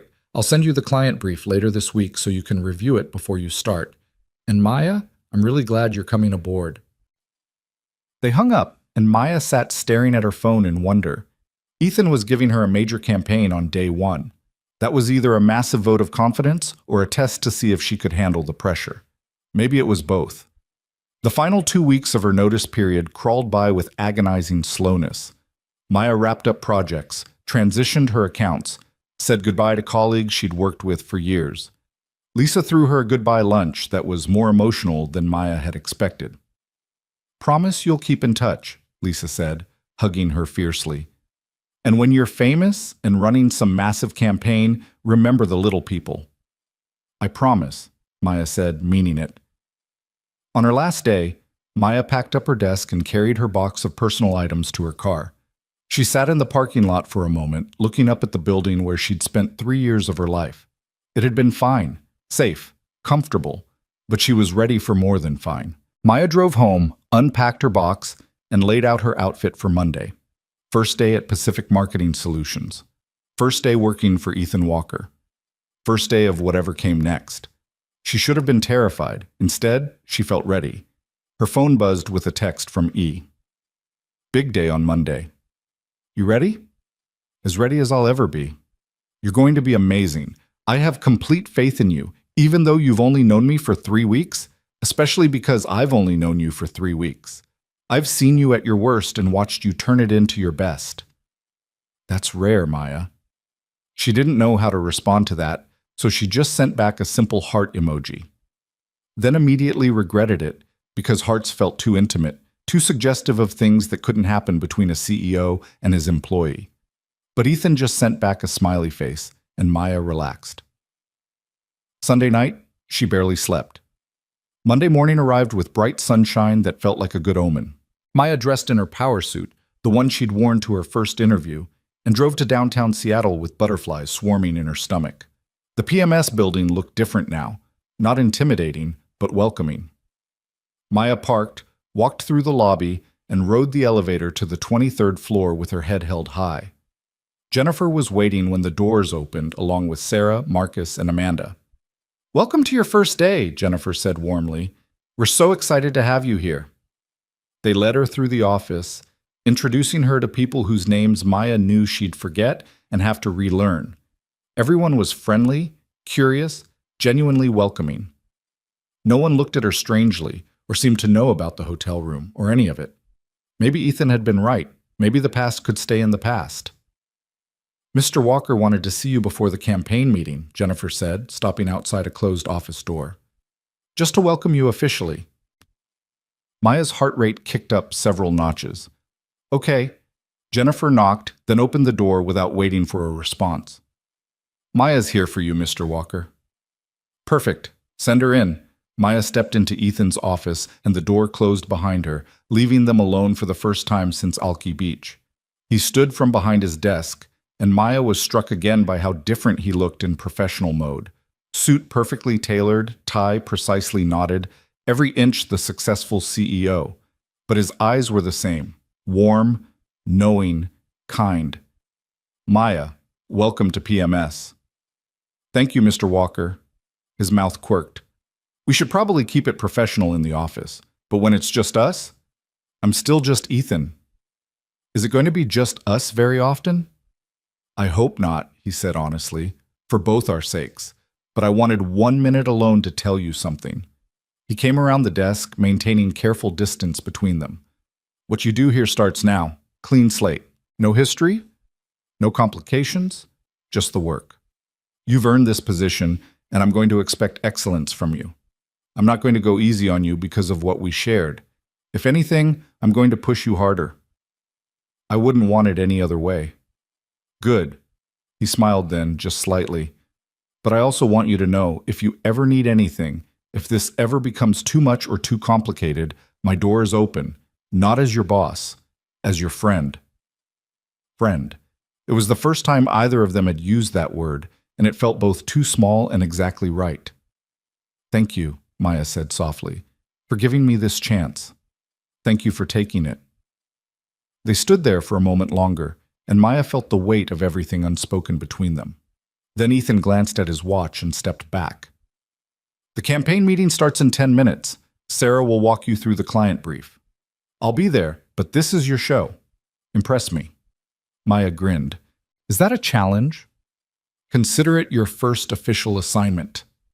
She left his office feeling lighter than she had in weeks. The past 3 weeks had been a hurricane of change and uncertainty and fear. But standing here now, in this building with these people and this opportunity ahead of her, Maya felt something click into place. This was right. Whatever happened next, whatever complications arose, this decision had been right. The campaign meeting was everything Maya hoped it would be.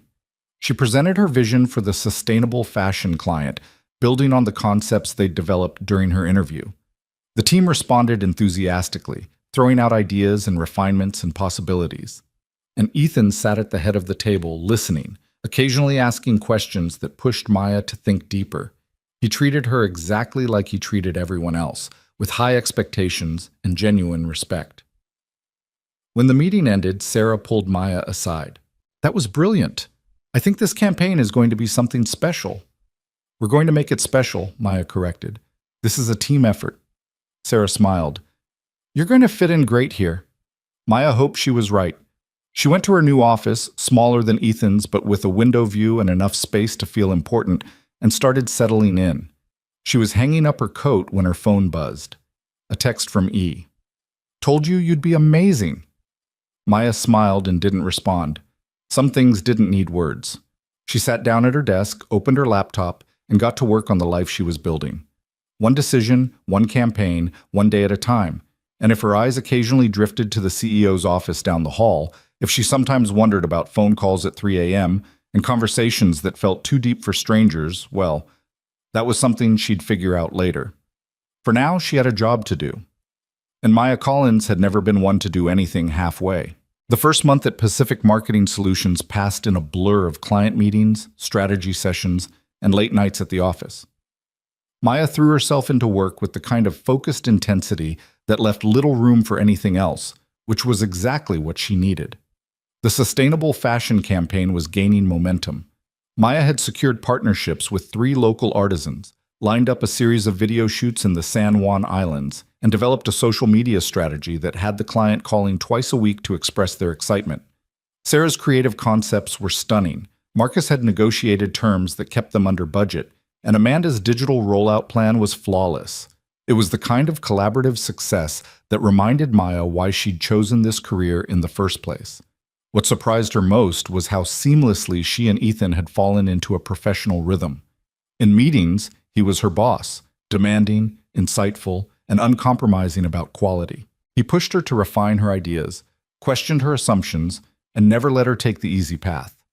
But he also defended her decisions to clients, backed her up when she needed support, and made it clear to everyone that she had his full confidence. Outside of meetings, they were colleagues who occasionally grabbed coffee in the break room and exchanged brief updates in the hallway. Professional, appropriate, exactly what it needed to be. Except for the text messages. They'd started innocently enough. Ethan sending her articles about marketing trends, Maya forwarding him podcast recommendations. But somewhere around week 2, the messages had shifted into something more personal. Not inappropriate exactly, just friends checking in. How's the campaign deck coming? He'd text at 9 p.m. Almost done. How's bedtime going with Sophie? She's currently negotiating for 3 more stories. I'm weak. Stay strong. Set those boundaries. Easy for you to say. You haven't seen her dinosaur pajamas. Maya would smile at her phone, type out a response, and then feel guilty for how much she looked forward to these exchanges. They weren't crossing any lines, but they were dancing dangerously close to the edge. By the end of her first month, Maya had settled into a routine. She arrived at the office by 8, worked through lunch most days, and rarely left before 6. She'd made friends with Sarah, who had impeccable taste in restaurants and a wicked sense of humor. Marcus had adopted her into his weekly coffee runs, and Amanda had started inviting her to the team's Thursday happy hours. Maya was building a life here, a good life, the kind she'd always wanted. On a Friday afternoon in early March, Jennifer stopped by Maya's office with an unusual request. Do you have plans tomorrow? Maya looked up from the budget spreadsheet she'd been reviewing. Not really. Why? The company picnic I mentioned when you interviewed? We're doing it this weekend at Seward Park. It's a whole family thing, kids, dogs, terrible barbecue, the works. You should come. Maya's stomach tightened. Family events meant Ethan would be there with Sophie. It meant crossing the line between professional colleagues and actual friends. It meant complicating things that were already complicated enough. I don't want to intrude on a family event. You're not intruding, you're part of the team now. Everyone brings someone or comes solo. Sarah's bringing her girlfriend, Marcus is bringing his kids, and Amanda usually shows up with her dog. Jennifer grinned. Come on, it'll be fun. And between you and me, the company pays for really good catering, so the barbecue comment was a lie. Maya hesitated, then nodded. Okay, what time? 11 a.m., picnic area 3. Dress casual, bring sunscreen, and prepare for highly competitive volleyball. After Jennifer left, Maya sat staring at her computer screen without really seeing it. A picnic. With Ethan and his daughter. The daughter he talked about constantly, but Maya had never met. This was fine. This was a normal work event. People brought their families to these things all the time. Her phone buzzed. A text from E. I heard Jennifer recruited you for tomorrow. Fair warning. Sophie takes dodgeball very seriously. Maya smiled despite her nerves. Should I be afraid? Terrified. She has no mercy. Good thing I played softball in college. Oh, really? This just got interesting. Maya put her phone away and tried to focus on work, but her mind kept drifting to tomorrow. What did you wear to a company picnic? What did you say to your boss's 5-year-old daughter? How did you maintain professional boundaries while throwing a frisbee? She was still overthinking it when she left the office that evening. The Seattle twilight was soft and golden, and Maya decided to walk the few blocks to her car instead of taking the elevator to the parking garage. She needed the air, needed to clear her head. She was halfway down the block when she heard her name. Maya? She turned, and her heart sank. Daniel was standing on the sidewalk behind her, looking thinner than she remembered, with shadows under his eyes that suggested he hadn't been sleeping well. What are you doing here? Maya asked, her voice colder than she intended. I've been trying to reach you. You blocked my number. Yes, I did that on purpose. Daniel flinched. Can we please just talk? 5 minutes. That's all I'm asking. Maya looked at him, really looked, and felt nothing. No anger, no hurt, no lingering affection. Just a vague sense of pity for the man who'd thrown away 5 years for something that apparently hadn't even lasted a month. Rebecca dumped you, didn't she? Maya said. Daniel's face crumpled. How did you? Because you look like I felt 6 weeks ago, and you wouldn't be here if you had somewhere else to go. Maya shifted her bag on her shoulder.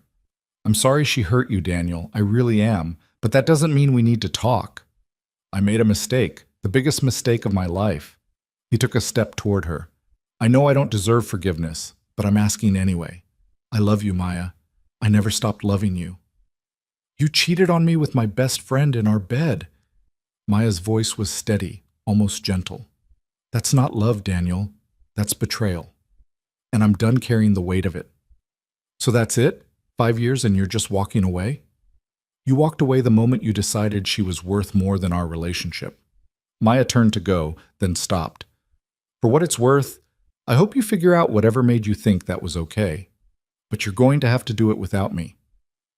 She walked away without looking back, and this time Daniel didn't follow. Maya's hands were shaking by the time she reached her car, but it was adrenaline, not pain. She'd faced him down, said what needed to be said, and walked away with her dignity intact. The girl who'd shattered coffee cups on the floor 6 weeks ago wouldn't have been able to do that. She drove home feeling lighter, freer, like she'd finally closed a chapter that had been hanging open too long. When she got to her apartment, she texted her mother. Saw Daniel today, told him we were done. I'm okay. The response came immediately. I'm proud of you, sweetheart. That took courage. It took 6 weeks of therapy and a lot of wine. Whatever works. Love you. Love you too. Maya ordered Thai food, took a long bath, and went to bed early. Tomorrow was the picnic, and she wanted to be rested for whatever complicated feelings it might bring. Saturday dawned clear and warm, one of those perfect Seattle spring days that felt like a gift. Maya changed outfits 3 times before settling on jeans and a light blue sweater that was casual but still put together. She pulled her hair into a ponytail, applied minimal makeup, and stared at herself in the mirror. "It's just a picnic," she told her reflection. "Stop being weird about it." Her reflection didn't look convinced. Seward Park was already busy when Maya arrived at 11:15. She could see the PMS group clustered around picnic area 3, colorful blankets spread on the grass, a volleyball net being assembled, kids running in chaotic circles. Maya grabbed the fruit salad she'd made that morning and headed toward the group, her heart beating faster with every step. Sarah spotted her first. "Maya, you made it!" She was standing with a woman Maya recognized from photos on her desk, tall, with short dark hair and an easy smile. "This is my girlfriend, Rachel. Rachel, this is Maya, the marketing genius I've been telling you about." "Please," Maya laughed, shaking Rachel's hand. "Sarah's being generous." "She really isn't," Rachel said warmly. "She's been raving about your campaign work. Something about artisan videos and authentic storytelling." They chatted for a few minutes before Marcus appeared with his 2 kids, a boy around 7 and a girl around 9, both with their father's bright smile. Amanda was there with her golden retriever, who immediately tried to steal someone's sandwich. It was chaotic and loud and genuinely fun, and Maya felt herself relaxing into it. Then she heard a child's voice, high and excited. "Daddy, can I go play on the swings?" Maya turned and saw Ethan walking toward the group with the little girl's hand in his. Sophie Walker was exactly as Maya had imagined. Dark hair like her father's, pulled into pigtails, wearing overalls covered in dinosaur patches, and light-up sneakers that flashed with every step. Ethan's eyes found Maya's across the crowd, and something passed between them. An acknowledgement, a shared awareness that this was the moment where professional and personal finally, inevitably, intersected. 5 minutes on the swings, Ethan told Sophie, then come back for lunch. 10 minutes? 7. Deal! Sophie took off running toward the playground, her light-up shoes leaving a trail of pink flashes. Ethan made his way over to Maya, carrying a cooler in one hand and a blanket under his arm. In jeans and a gray Henley with his hair slightly ruffled by the breeze, he looked nothing like the CEO who commanded boardrooms. He looked like a dad at a park, and something about that made Maya's chest ache. "You came," he said, setting down the cooler. Jennifer made a compelling case about the catering. "Smart woman." He spread the blanket out on the grass near where Maya was standing. "Fair warning, Sophie's been talking about this all week. She gets very intense about relay races." "So I've heard." They stood there for a moment, the comfortable ease of their text messages translating awkwardly to real life.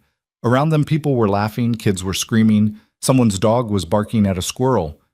"Daddy!" Sophie came running back, slightly breathless. "You said 7 minutes."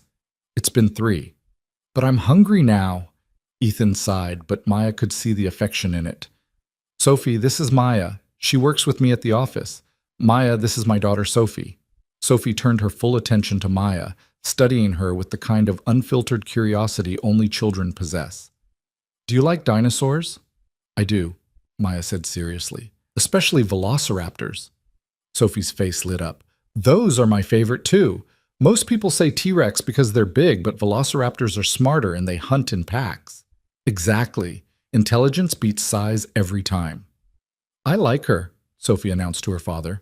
Then to Maya, "Do you want to see my dinosaur collection? I brought some in my backpack." "Sophie, let Maya eat lunch first," Ethan said. "It's okay," Maya found herself saying. "I'd love to see your collection." Sophie grabbed Maya's hand with the unself-conscious trust of a child who'd been taught the world was safe and pulled her toward a backpack covered in stickers. For the next 15 minutes, Maya received a comprehensive education in dinosaur taxonomy, complete with demonstrations of how each dinosaur moved and sounded. Ethan watched from the blanket, unpacking sandwiches and trying not to smile too obviously. "You're really good with her," Sarah said, appearing beside him. "Sophie's easy to be good with." "I meant Maya." Sarah sat down on the edge of the blanket. "She's a natural. Has she mentioned kids of her own?" Ethan's expression shifted slightly. "We don't really talk about personal stuff." Sarah gave him a look that suggested she didn't believe that for a second. "Right. The way you two don't really look at each other across the conference table. Very professional. Sarah, I'm not judging. I'm just saying, I've worked with you for 4 years, Ethan. I've never seen you look at anyone the way you look at her. Sarah stood up, brushing grass off her jeans. Whatever's going on there, just be careful. For both your sakes.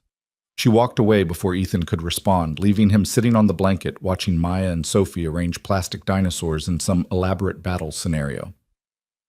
The afternoon unfolded with the easy chaos of a company picnic. They ate lunch, and Sarah had been right about the catering. It was excellent. They played volleyball, with Maya demonstrating her college softball skills by serving 3 consecutive aces that had Sophie jumping up and down with excitement.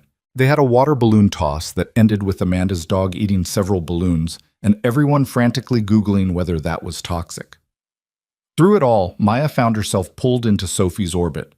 The little girl had apparently decided Maya was her new favorite person and insisted she be on her team for every game, sit next to her during snack time, and provide a running commentary on the superiority of velociraptors over all other dinosaurs. "Your daughter is amazing," Maya told Ethan during a brief lull while Sophie was off playing tag with Marcus's kids. "She really is." Ethan's voice was soft with the kind of love that needed no explanation. Her mother would have been so proud of who she's becoming. It was the first time he'd mentioned his late wife directly since that night in the hotel room. Maya wanted to ask more, wanted to know the story, but this didn't feel like the right moment. "She's lucky to have you," Maya said instead. "I'm lucky to have her." Ethan watched Sophie shriek with laughter as she dodged between trees. "She saved me, you know. After Lisa died, I didn't want to be in the world anymore. But Sophie needed me, so I had to figure out how to be present, how to be alive instead of just existing." Maya's throat tightened. "That takes real strength. Or desperation."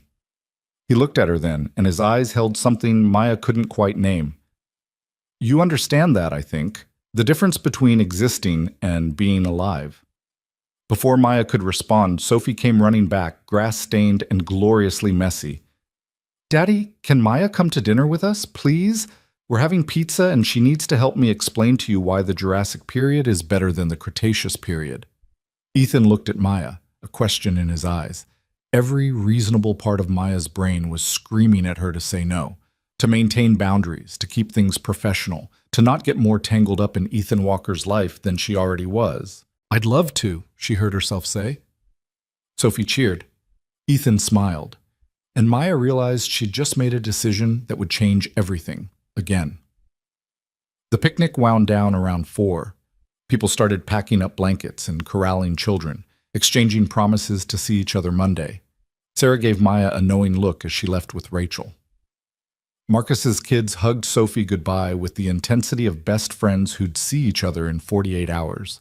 Finally, it was just Maya, Ethan, and Sophie, loading the last of the supplies into Ethan's car. "Where should we go for pizza?" Ethan asked, buckling Sophie into her car seat. "Pagliacci's," Sophie announced. "They have the best pepperoni."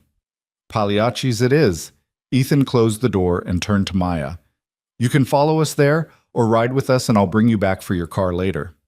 Maya looked at her car, then at Ethan's SUV where Sophie was already singing something about dinosaurs eating pizza.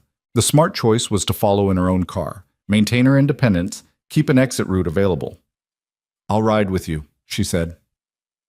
They drove to Pagliacci's in Seward Park, with Sophie providing a continuous stream of commentary from the back seat.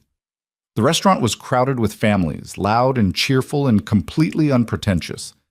They grabbed a table in the back corner, ordered a large pepperoni pizza and garlic knots, and settled in. "Tell me about your favorite dinosaur," Maya said to Sophie.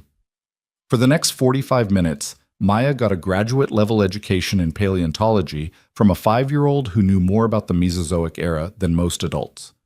Ethan interjected occasionally with questions that showed he'd heard all of this before, but was still genuinely interested. Watching them together, the way Ethan listened to his daughter like her words mattered, the way Sophie looked at her father with complete trust, Maya felt something crack open in her chest. This was what love looked like. Not grand gestures or expensive gifts or passionate declarations, just presence, attention, showing up. "Maya, do you have kids?" Sophie asked suddenly, mid-bite of pizza. "No, I don't." Do you want kids? Sophie, Ethan said gently. That's a personal question. It's okay, Maya said. I think so, someday, when I find the right person to have them with. Sophie considered this seriously. Daddy says my mom was the right person, but then she got sick and died. The restaurant noise faded into the background. Maya looked at Ethan, who'd gone very still.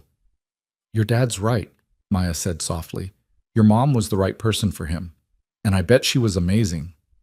She was, Sophie said matter-of-factly. I don't remember her very much because I was really little, but Daddy has pictures and he tells me stories. She had curly hair like mine and she liked to laugh. That sounds like a wonderful person to come from. Sophie nodded, apparently satisfied with this answer, and went back to her pizza.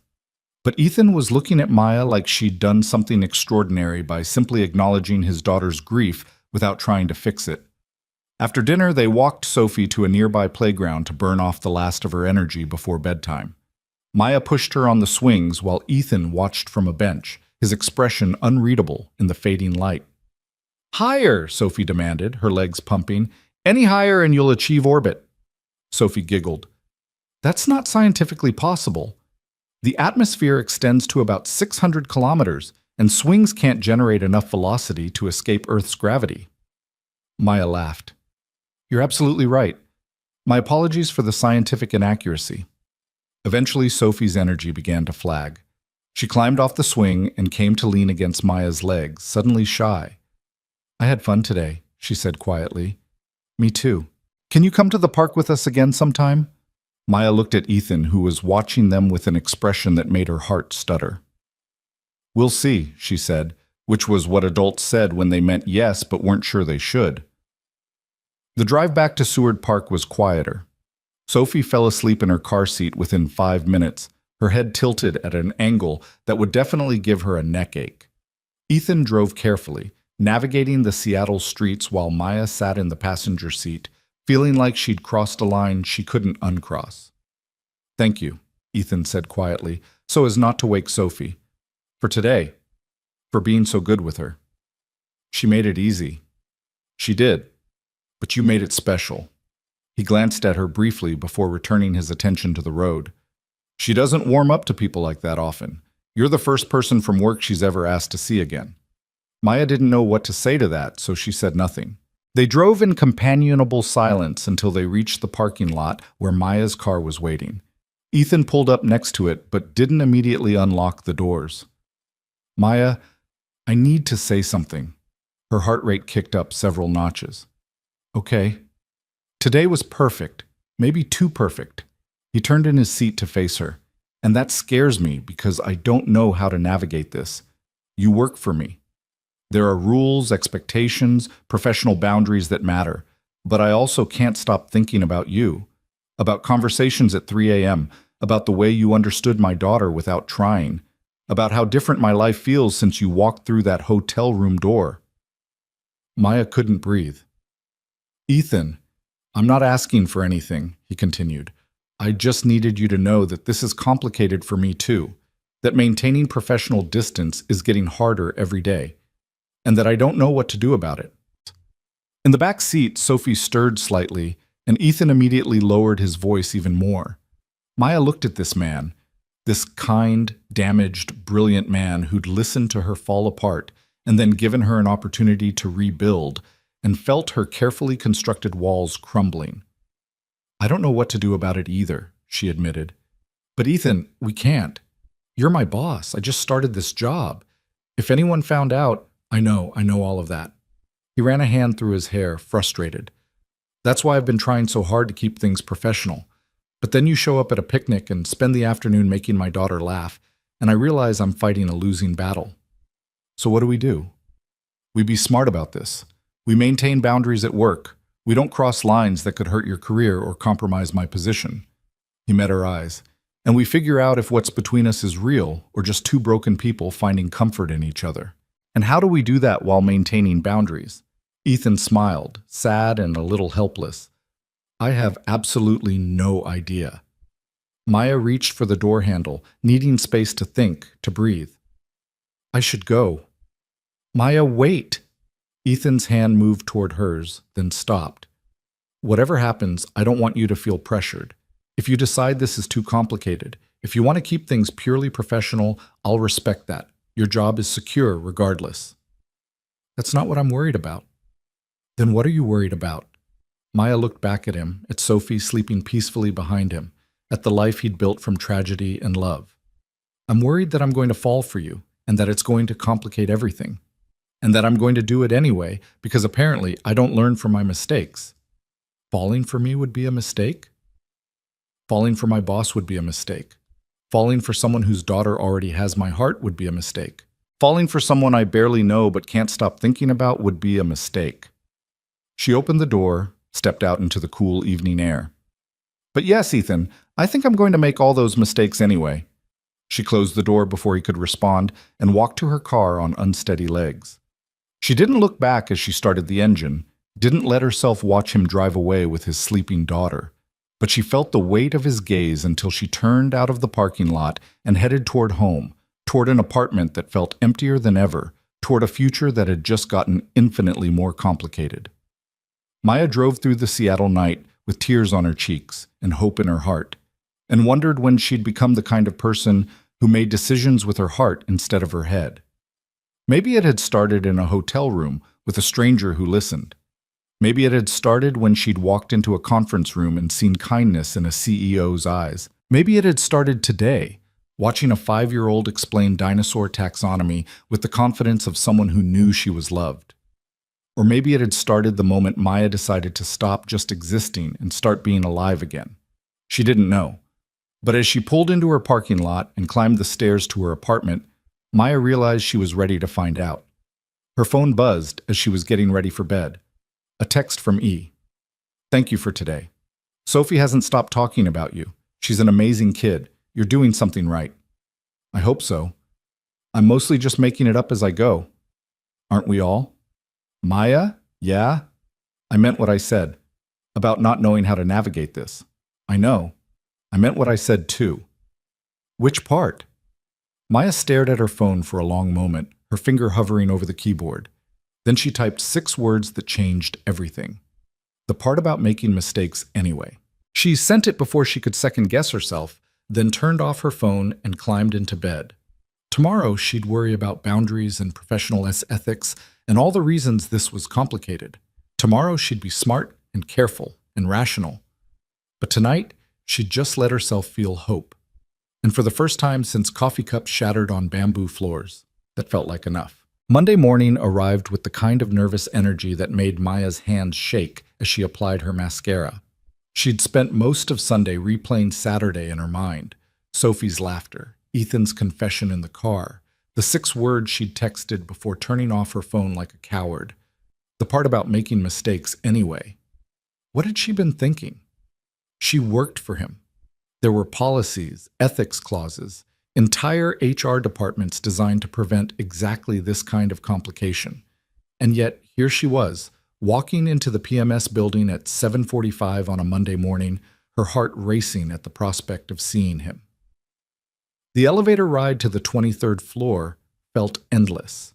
When the doors finally opened, Maya took a breath and stepped out into the reception area. Jennifer was already at her desk, phone pressed to her ear. She waved at Maya with her free hand, mouthing something that looked like client emergency. Maya nodded and headed toward her office, grateful for the temporary reprieve. She was halfway down the hallway when she heard his voice. Maya, do you have a minute? She turned to find Ethan standing in his office doorway, looking professional and composed in a navy suit. But his eyes told a different story. They held the same uncertainty Maya felt churning in her stomach. Of course, Mr. Walker. His mouth tightened slightly at the formality, but he stepped back to let her enter his office. The door closed with a soft click, and suddenly they were alone for the first time since Saturday night. How was the rest of your weekend? Ethan asked, moving behind his desk but not sitting. Quiet, productive. I worked on the campaign timeline. Maya stayed near the door, maintaining physical distance even as the space between them felt charged with everything unspoken. How's Sophie? She asked if you were coming over for dinner again. He smiled, but it didn't quite reach his eyes. I told her you were very busy with work.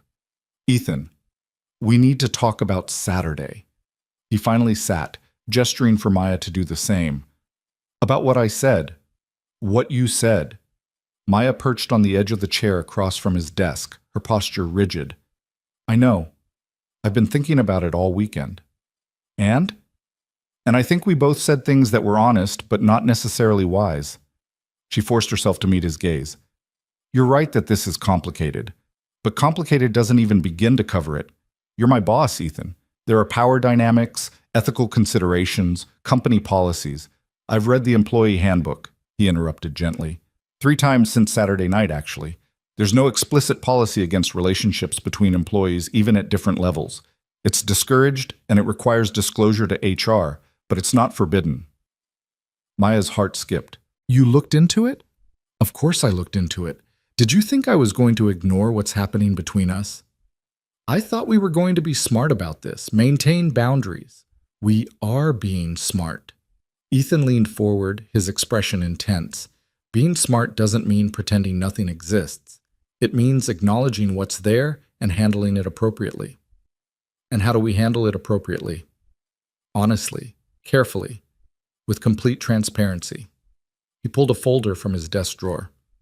I've been thinking about this all weekend too. If we decide to pursue this, and that's a big if, we do it the right way. We disclose to Jennifer and HR. We maintain absolute professionalism at work. We make sure there's never any question about favoritism or impropriety. Maya stared at the folder, then at Ethan. You're serious about this? I wouldn't have said anything Saturday if I wasn't serious. His voice softened. Maya, I haven't felt this way about anyone since Lisa died. I've been going through the motions for 4 years, being a good father and a decent CEO, but not really living. And then you walked into that hotel room and somehow made me remember what it feels like to actually be alive. That's a lot of pressure to put on someone you barely know. I know. That's why I'm not asking for anything right now. I'm just asking if you feel it too. If I'm the only one lying awake at 3 a.m. wondering what this could be. Maya looked at this man who'd seen her at her worst and somehow still looked at her like she was worth knowing. She thought about Sophie's trust, about conversations that felt too deep for strangers, about the way her chest tightened every time his name appeared on her phone. You're not the only one, she admitted quietly. The relief on Ethan's face was palpable. Okay, so where does that leave us? I don't know. I just started this job, Ethan. The sustainable fashion campaign launches in 3 weeks. I need to prove myself here, need people to respect me for my work, not speculate about my relationship with the CEO. Then we wait. He said it simply, like it was the most obvious solution in the world. We focus on work. We maintain boundaries. We give you time to establish yourself here.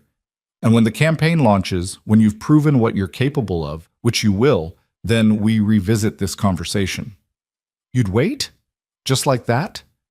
Maya, I waited 4 years to feel anything close to this. I can wait a few more months to do it right. A knock on the door made them both jump. Jennifer stuck her head in, looking apologetic. Sorry to interrupt, but the Cascade Outdoor client just called. They want to move up the presentation to Wednesday. Wednesday? Maya's mind raced. That's in 2 days. I know. Can you handle it? Maya looked at Ethan, who was watching her with complete confidence. Yes, absolutely. Oh, great, I'll let them know. Jennifer disappeared and the moment of intimacy was broken. Maya stood. I should get to work. Maya. Ethan's voice stopped her at the door. For what it's worth, I think you're making the right call. Taking time, establishing yourself. It shows good judgment. I'm not sure I have good judgment anymore, she said honestly. I booked a stranger for a hotel room 6 weeks ago. I'm pretty sure that disqualifies me from making sound decisions. You were in pain. You made an impulsive choice that led you exactly where you needed to be. He smiled. Sometimes the worst decisions turn out to be the best ones. Maya left his office feeling unsteady, but strangely hopeful. They had a plan. It wasn't perfect. It wasn't simple, but it was honest. And after Daniel's betrayal, after Rebecca's lies, honesty felt like the most precious thing in the world. The next 2 days were a blur of preparation. Maya worked late into both evenings, refining the Cascade Outdoor presentation until every slide was perfect. every transition seamless. Sarah helped with the visual design, Marcus ran the numbers 3 times to make sure the budget was airtight, and Amanda built a digital prototype that demonstrated exactly how the campaign would flow across platforms. By Wednesday morning, Maya felt as ready as she'd ever be. The client meeting was at 10. Maya arrived at 9 to set up, running through her talking points one last time. Ethan appeared at 9:30 with coffee and a calm confidence that helped settle her nerves.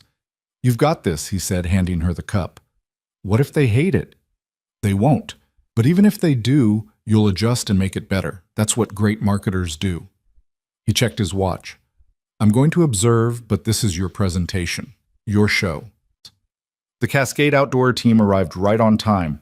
3 executives who looked skeptical and 1 creative director who looked bored. Maya took a breath and launched into the presentation. 45 minutes later, the skeptical executives were leaning forward in their chairs, asking questions about implementation timelines and market reach. The board creative director was taking notes and nodding enthusiastically, and Maya felt like she was exactly where she was supposed to be, doing exactly what she was meant to do. "This is brilliant," the creative director said when Maya finished. "The angle about sustainability without sacrificing performance? That's what we've been trying to articulate for 2 years. When can we start?" one of the executives asked. Maya smiled. "We can have initial concepts to you by next week." They shook hands, exchanged business cards, and left looking excited about the partnership. When the conference room door closed behind them, Maya's legs nearly gave out. "Holy hell," she breathed. "Did that just happen?" Sarah whooped. "You killed it! That was amazing." Marcus was grinning. "I've never seen a client go from skeptical to sold that fast." Even Amanda, usually reserved, looked impressed. That was masterclass level presentation skills.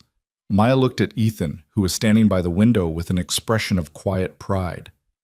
"Good work, Ms. Collins. That's exactly the kind of campaign that makes PMS a leader in this market."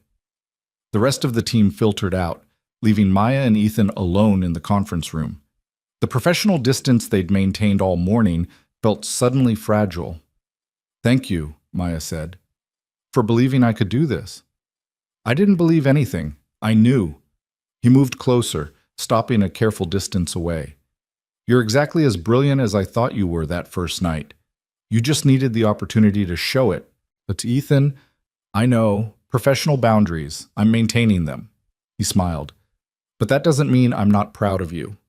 Maya's phone buzzed, a text from an unknown number. "Is this Maya?" "Sophie's teacher gave Daddy your number. This is Sophie. Can you come to my dinosaur presentation at school on Friday?" "Sophie. Daddy is helping me spell." Maya showed Ethan the screen. "Did you know she was going to text me? I may have mentioned you once or twice, or 30 times. He looked slightly sheepish.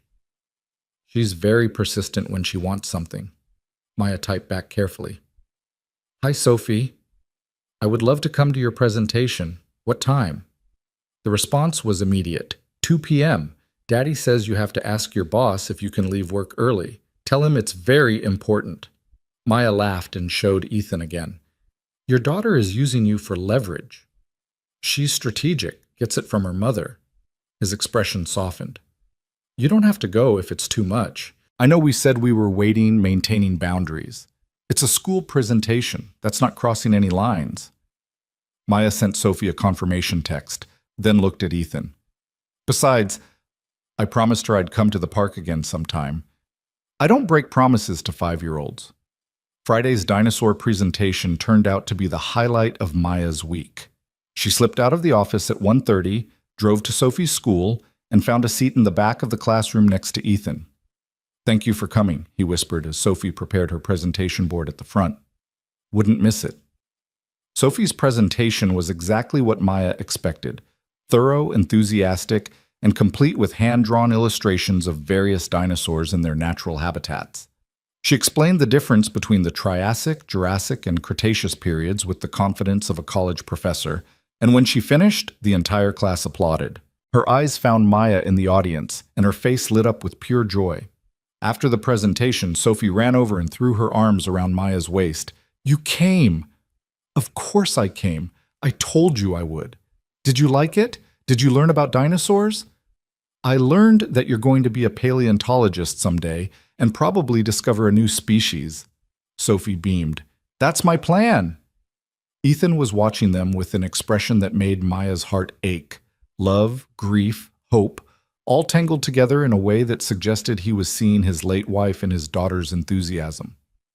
They walked out to the parking lot together, Sophie chattering between them about the other presentations and which ones were most scientifically accurate. Maya, are you coming to dinner? Sophie asked when they reached Ethan's car. Sophie, Maya probably has plans, Ethan started. Actually, I don't. Maya looked at Ethan. But only if it's okay. It's more than okay.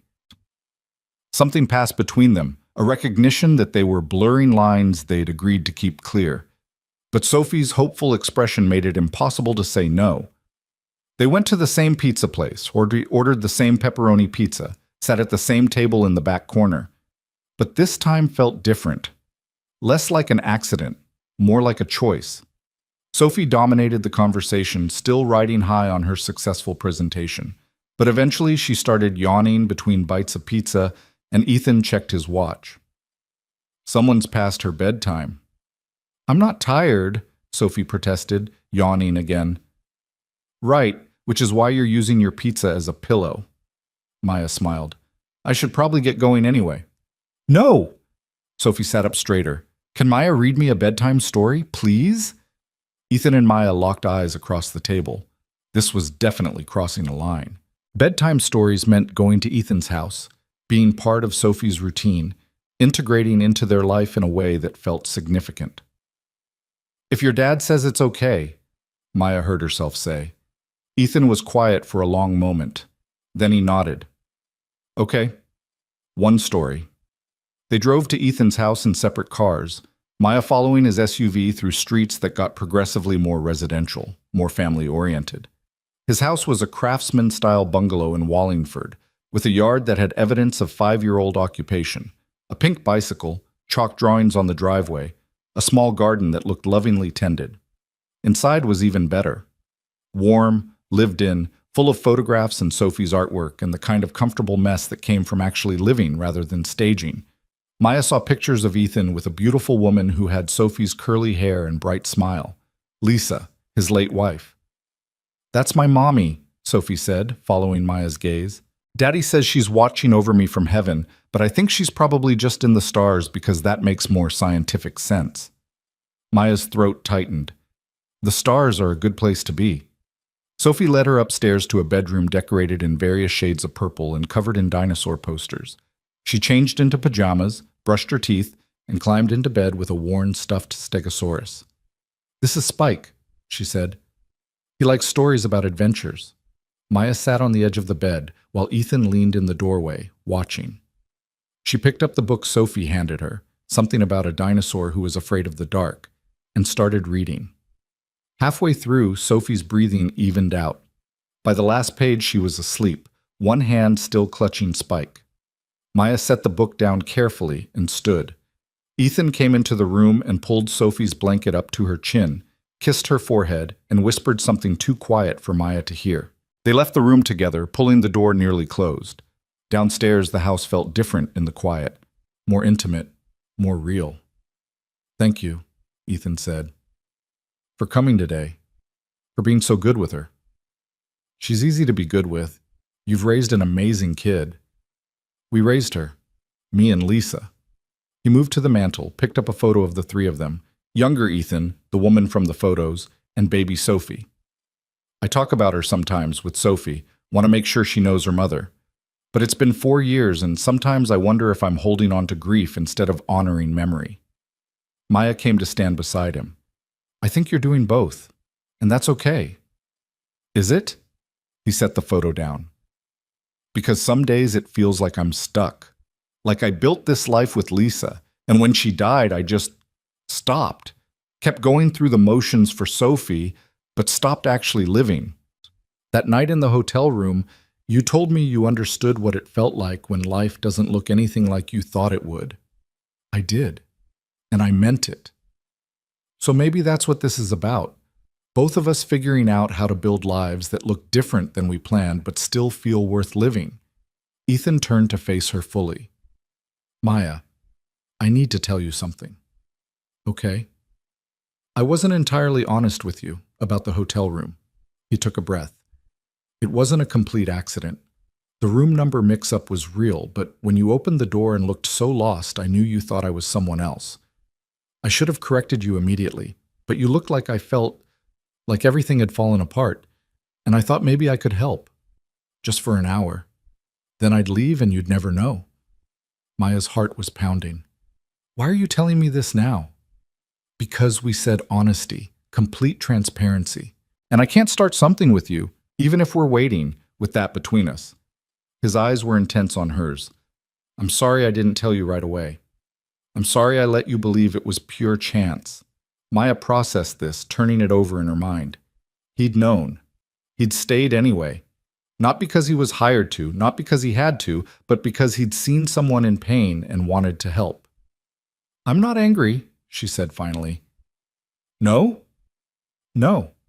If anything, it makes it better. You chose to stay.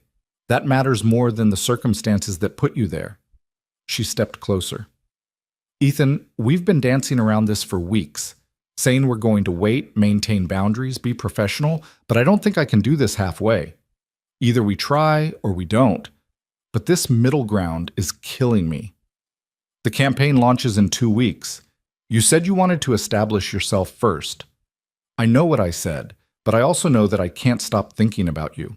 That I miss you when I'm not with you. That reading bedtime stories to your daughter feels more right than 5 years with Daniel ever did. She reached up, her hand hovering near his face. So I'm asking, do you want to try this? Really try it? With all the complications and the HR disclosures and the gossip and everything else? Ethan caught her hand, pressed it against his cheek. Yes, God, yes. Then we do it right. We tell Jennifer and HR on Monday. We make sure everything is documented and above board.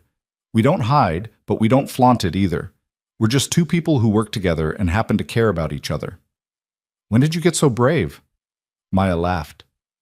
I'm terrified, but I'm tired of making decisions based on fear. Daniel taught me what happens when you stay in something that's not right because it's comfortable. I don't want to walk away from something that could be amazing because it's complicated. Ethan pulled her closer, slowly enough that she could pull away if she wanted to. But Maya didn't want to. She let him wrap his arms around her, let herself melt into the embrace, let herself feel safe in a way she hadn't since coffee cups shattered on bamboo floors. We're really doing this, he murmured against her hair. We're really doing this. They stood like that for a long time, just holding each other in his quiet living room while Sophie slept upstairs, and the Seattle night pressed against the windows.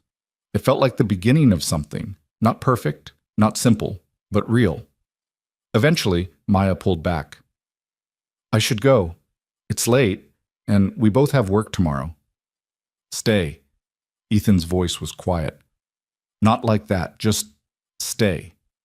We can watch a movie, talk, fall asleep on opposite ends of the couch like adults who are taking things slow. Maya knew she should say no, knew this was moving too fast, crossing too many lines too quickly. But she also knew that leaving felt wrong, that this man and his daughter and this warm, messy house felt more like home than anywhere she'd been in years. Okay, she said, one movie. They ended up watching some documentary about the Jurassic period that Ethan admitted he'd seen at least 15 times. Maya fell asleep 20 minutes in, her head on Ethan's shoulder, his arm around her waist. She woke up at dawn, disoriented, to find herself covered with a blanket and Ethan asleep in the chair across from her, his neck bent at an uncomfortable angle. Maya stood carefully, not wanting to wake him. She found a notepad in the kitchen and scrawled a quick message. Thank you for last night. For the honesty. For the movie I didn't actually watch. See you Monday. M. She let herself out quietly and drove home through empty streets, watching the sun rise over the Cascades. Her phone buzzed as she was parking. Thank you for staying, for trusting me, for making me remember what it feels like to hope. Monday morning, Maya and Ethan walked into Jennifer's office together. We need to talk to you about something, Ethan said. Jennifer looked between them, her expression carefully neutral. Okay. Maya and I have developed feelings for each other. We wanted to disclose this to you and HR before pursuing a relationship, in accordance with company policy. To her credit, Jennifer didn't look surprised. How long has this been going on? Technically, we met before Maya started working here, Ethan explained. But we've maintained professional boundaries throughout her employment. We're here now because we'd like to explore a personal relationship while ensuring it doesn't impact the workplace. Jennifer was quiet for a moment, tapping her pen against her desk. I'm going to be honest with you both. This is complicated. There will be talk, speculation, questions about favoritism. Maya, your work will be scrutinized more carefully. Ethan, your judgment will be questioned. We understand, Maya said, but we're willing to deal with that if we can do this honestly and openly. All right, here's what we're going to do. Jennifer pulled out a form. You'll both sign this disclosure. It goes to HR and gets filed. Maya, you'll report directly to me instead of Ethan for the duration of your relationship. All reviews, raises, and promotions will be handled by me and the board, with Ethan recusing himself from those decisions. And if this doesn't work out, you both need to commit to handling it professionally. They signed the forms. Maya felt the weight of what they were doing, the risk, the exposure, the potential for everything to go wrong. But she also felt lighter than she had in months. Over the next 2 weeks, Maya threw herself into the sustainable fashion campaign. The launch was scheduled for the first week of April, and every detail had to be perfect. Sarah's videos were stunning. Marcus had secured partnerships with 3 major retailers, and Amanda's social media strategy was already generating buzz. The night before the launch, Maya worked until 9, obsessively checking every element one more time. She was so focused she didn't hear Ethan come into her office until he spoke. You need to go home. She looked up, startled. I'm almost done. You've been almost done for 3 hours. Go home, Maya. Get some sleep. The campaign is brilliant, and tomorrow's going to be amazing. What if something goes wrong? Then we'll fix it, together. He came around her desk, held out his hand. Come on, I'm driving you home. I have my car. So you'll pick it up tomorrow? Maya, you're exhausted. Let me take care of you. She let him lead her out of the building, too tired to argue. They drove through the Seattle night in comfortable silence, and when they reached her apartment, Ethan walked her to her door. Thank you, Maya said, for everything. For believing in me, for being patient, for... He kissed her. It was soft, gentle, everything their first kiss should be. Maya melted into it, her hands finding their way to his chest, his arms wrapping around her waist. When they finally pulled apart, both breathless, Ethan rested his forehead against hers. I've wanted to do that since the hotel room, he admitted. That would have been a terrible first kiss. I was a disaster. You were honest. That's better. He kissed her again, briefer this time. Get some sleep. Tomorrow, you're going to change everything. The campaign launch exceeded every expectation. The videos went viral within hours. The social media engagement was through the roof, and by end of day, the client had called 3 times to express their excitement. Maya's phone was flooded with congratulations from colleagues, industry contacts, even a few former professors who'd seen the campaign online. The team went out to celebrate, and Maya found herself surrounded by people who genuinely respected her work, who saw her as a colleague and friend rather than the boss's girlfriend.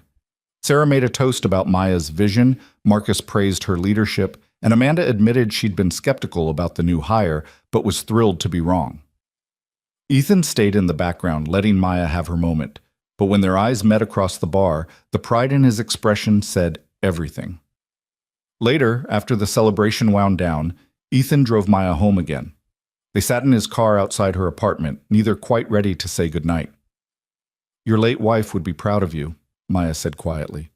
Of the father you are, the man you've become. Ethan was quiet for a long moment. I think she'd like you. Lisa was always pushing me to take risks, to not get stuck and comfortable. She'd probably say I waited too long to kiss you. How long did you wait? From the moment you told me about the coffee cups, I knew I was in trouble. Maya laughed. That's a weird thing to fall for someone over. Not when they're being that honest about their pain. He reached across the console, took her hand. Maya, I know we're still figuring this out. I know it's complicated with Sophie and work and everything else. But I need you to know, this isn't casual for me. You're not a rebound or a distraction. You're someone I could actually see a future with. That's terrifying. I know. But it's also exactly what I want. She squeezed his hand. I'm all in, Ethan, with you, with Sophie, with whatever comes next. Even if what comes next is a 5-year-old's constant dinosaur facts. Especially that. They kissed goodnight in the car like teenagers, and Maya floated up to her apartment feeling like the universe had finally, improbably, impossibly aligned in her favor. 6 months later, Maya stood in the PMS conference room presenting a campaign that had won 3 industry awards. The sustainable fashion client had expanded their partnership, and Maya's work had attracted 2 major new accounts.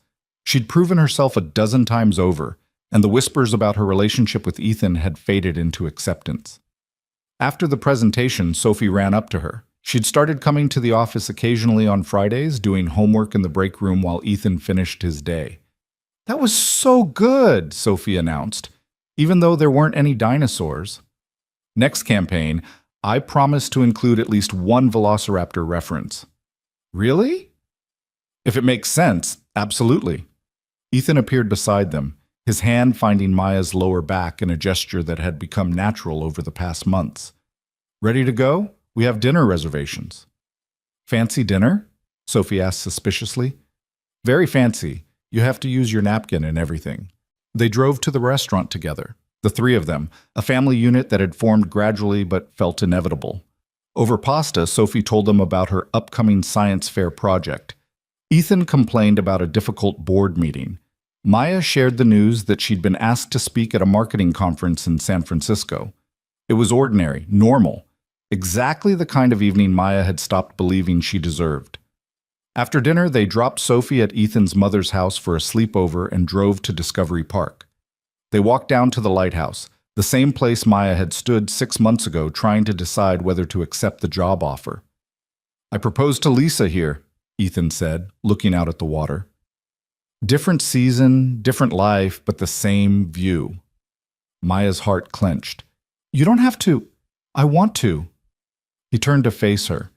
I want you to know that I'm not trying to recreate what I had with her. You're not a replacement for Lisa. You're something completely different, something I didn't know I needed until you walked into that hotel room looking for someone to listen. Ethan, I'm not proposing, he said quickly. We're not there yet. But I wanted you to know that this is real for me, that I see a future with you, that 6 months ago I couldn't imagine feeling this way about anyone again, and now I can't imagine not feeling this way about you. Maya stepped into his arms, pressing her face against his chest. I love you. I should have said it before now, but I was scared. Scared it was too soon, scared I was moving too fast, scared of 1,000 things that don't actually matter. I love you too. He kissed the top of her head. And for what it's worth, I think you have excellent timing.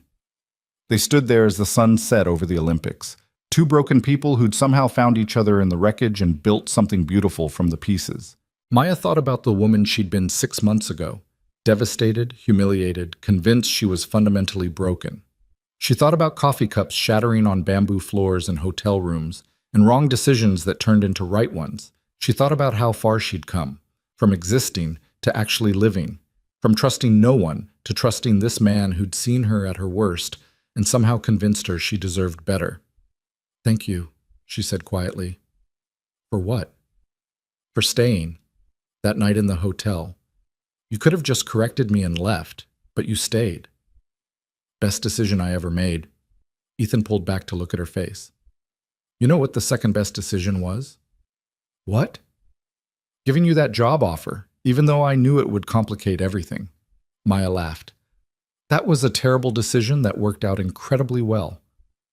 Story of us. He kissed her softly. Ready to go home? Home. His house had become theirs gradually.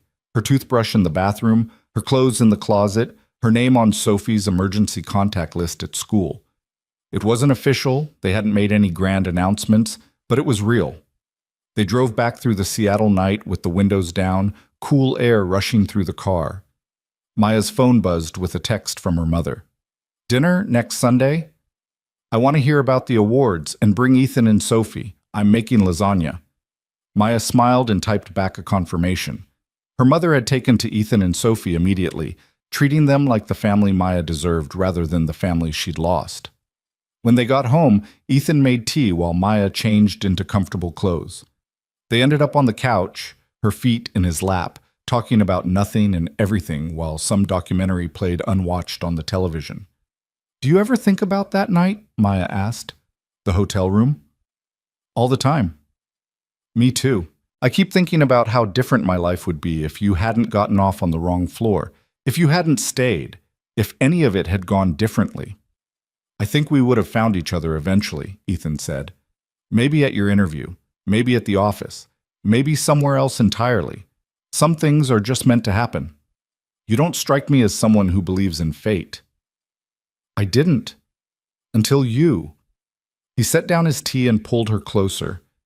"Now I think maybe the universe has a sense of humor. Or timing. Or both." Maya settled against his chest, listening to his heartbeat, feeling safer than she had in years.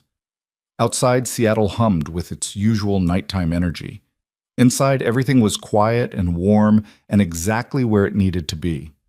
Her phone buzzed one more time, a text from Sarah. "Congrats again on the awards. You've come so far in 6 months. Proud to work with you." Maya sent back a heart emoji and set her phone aside. 6 months. Half a year since she'd walked into a hotel room expecting to hire a stranger, and instead found someone who'd help her rebuild her entire life. She thought about Daniel sometimes, but only in the abstract, the way you think about someone from your past who shaped you but no longer defines you. She'd heard through mutual friends that he and Rebecca had broken up, that he'd moved to Portland, that he was seeing someone new. Maya wished him well, genuinely. He'd taught her what she didn't want, which made it easier to recognize what she did. "What are you thinking about?" Ethan asked. "How far I've come. How different everything is." "Good different?"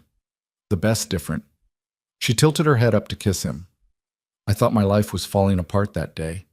Turned out it was just falling into place." They stayed up late talking about Sophie's upcoming birthday, about the San Francisco conference, about whether they should get a dog. Ordinary plans for an ordinary life that felt extraordinary because they'd both learned to appreciate it. Eventually, exhaustion won. They went upstairs to the bedroom that used to be just his, but now belonged to both of them. Maya brushed her teeth next to photos of Lisa, and it didn't feel weird anymore. Lisa was part of their story, part of what made Ethan who he was. Honoring her memory didn't diminish what they were building. As Maya drifted off to sleep, Ethan's arms around her, she thought about the note he'd left at the hotel. "You're not broken. You're just breaking through to something better."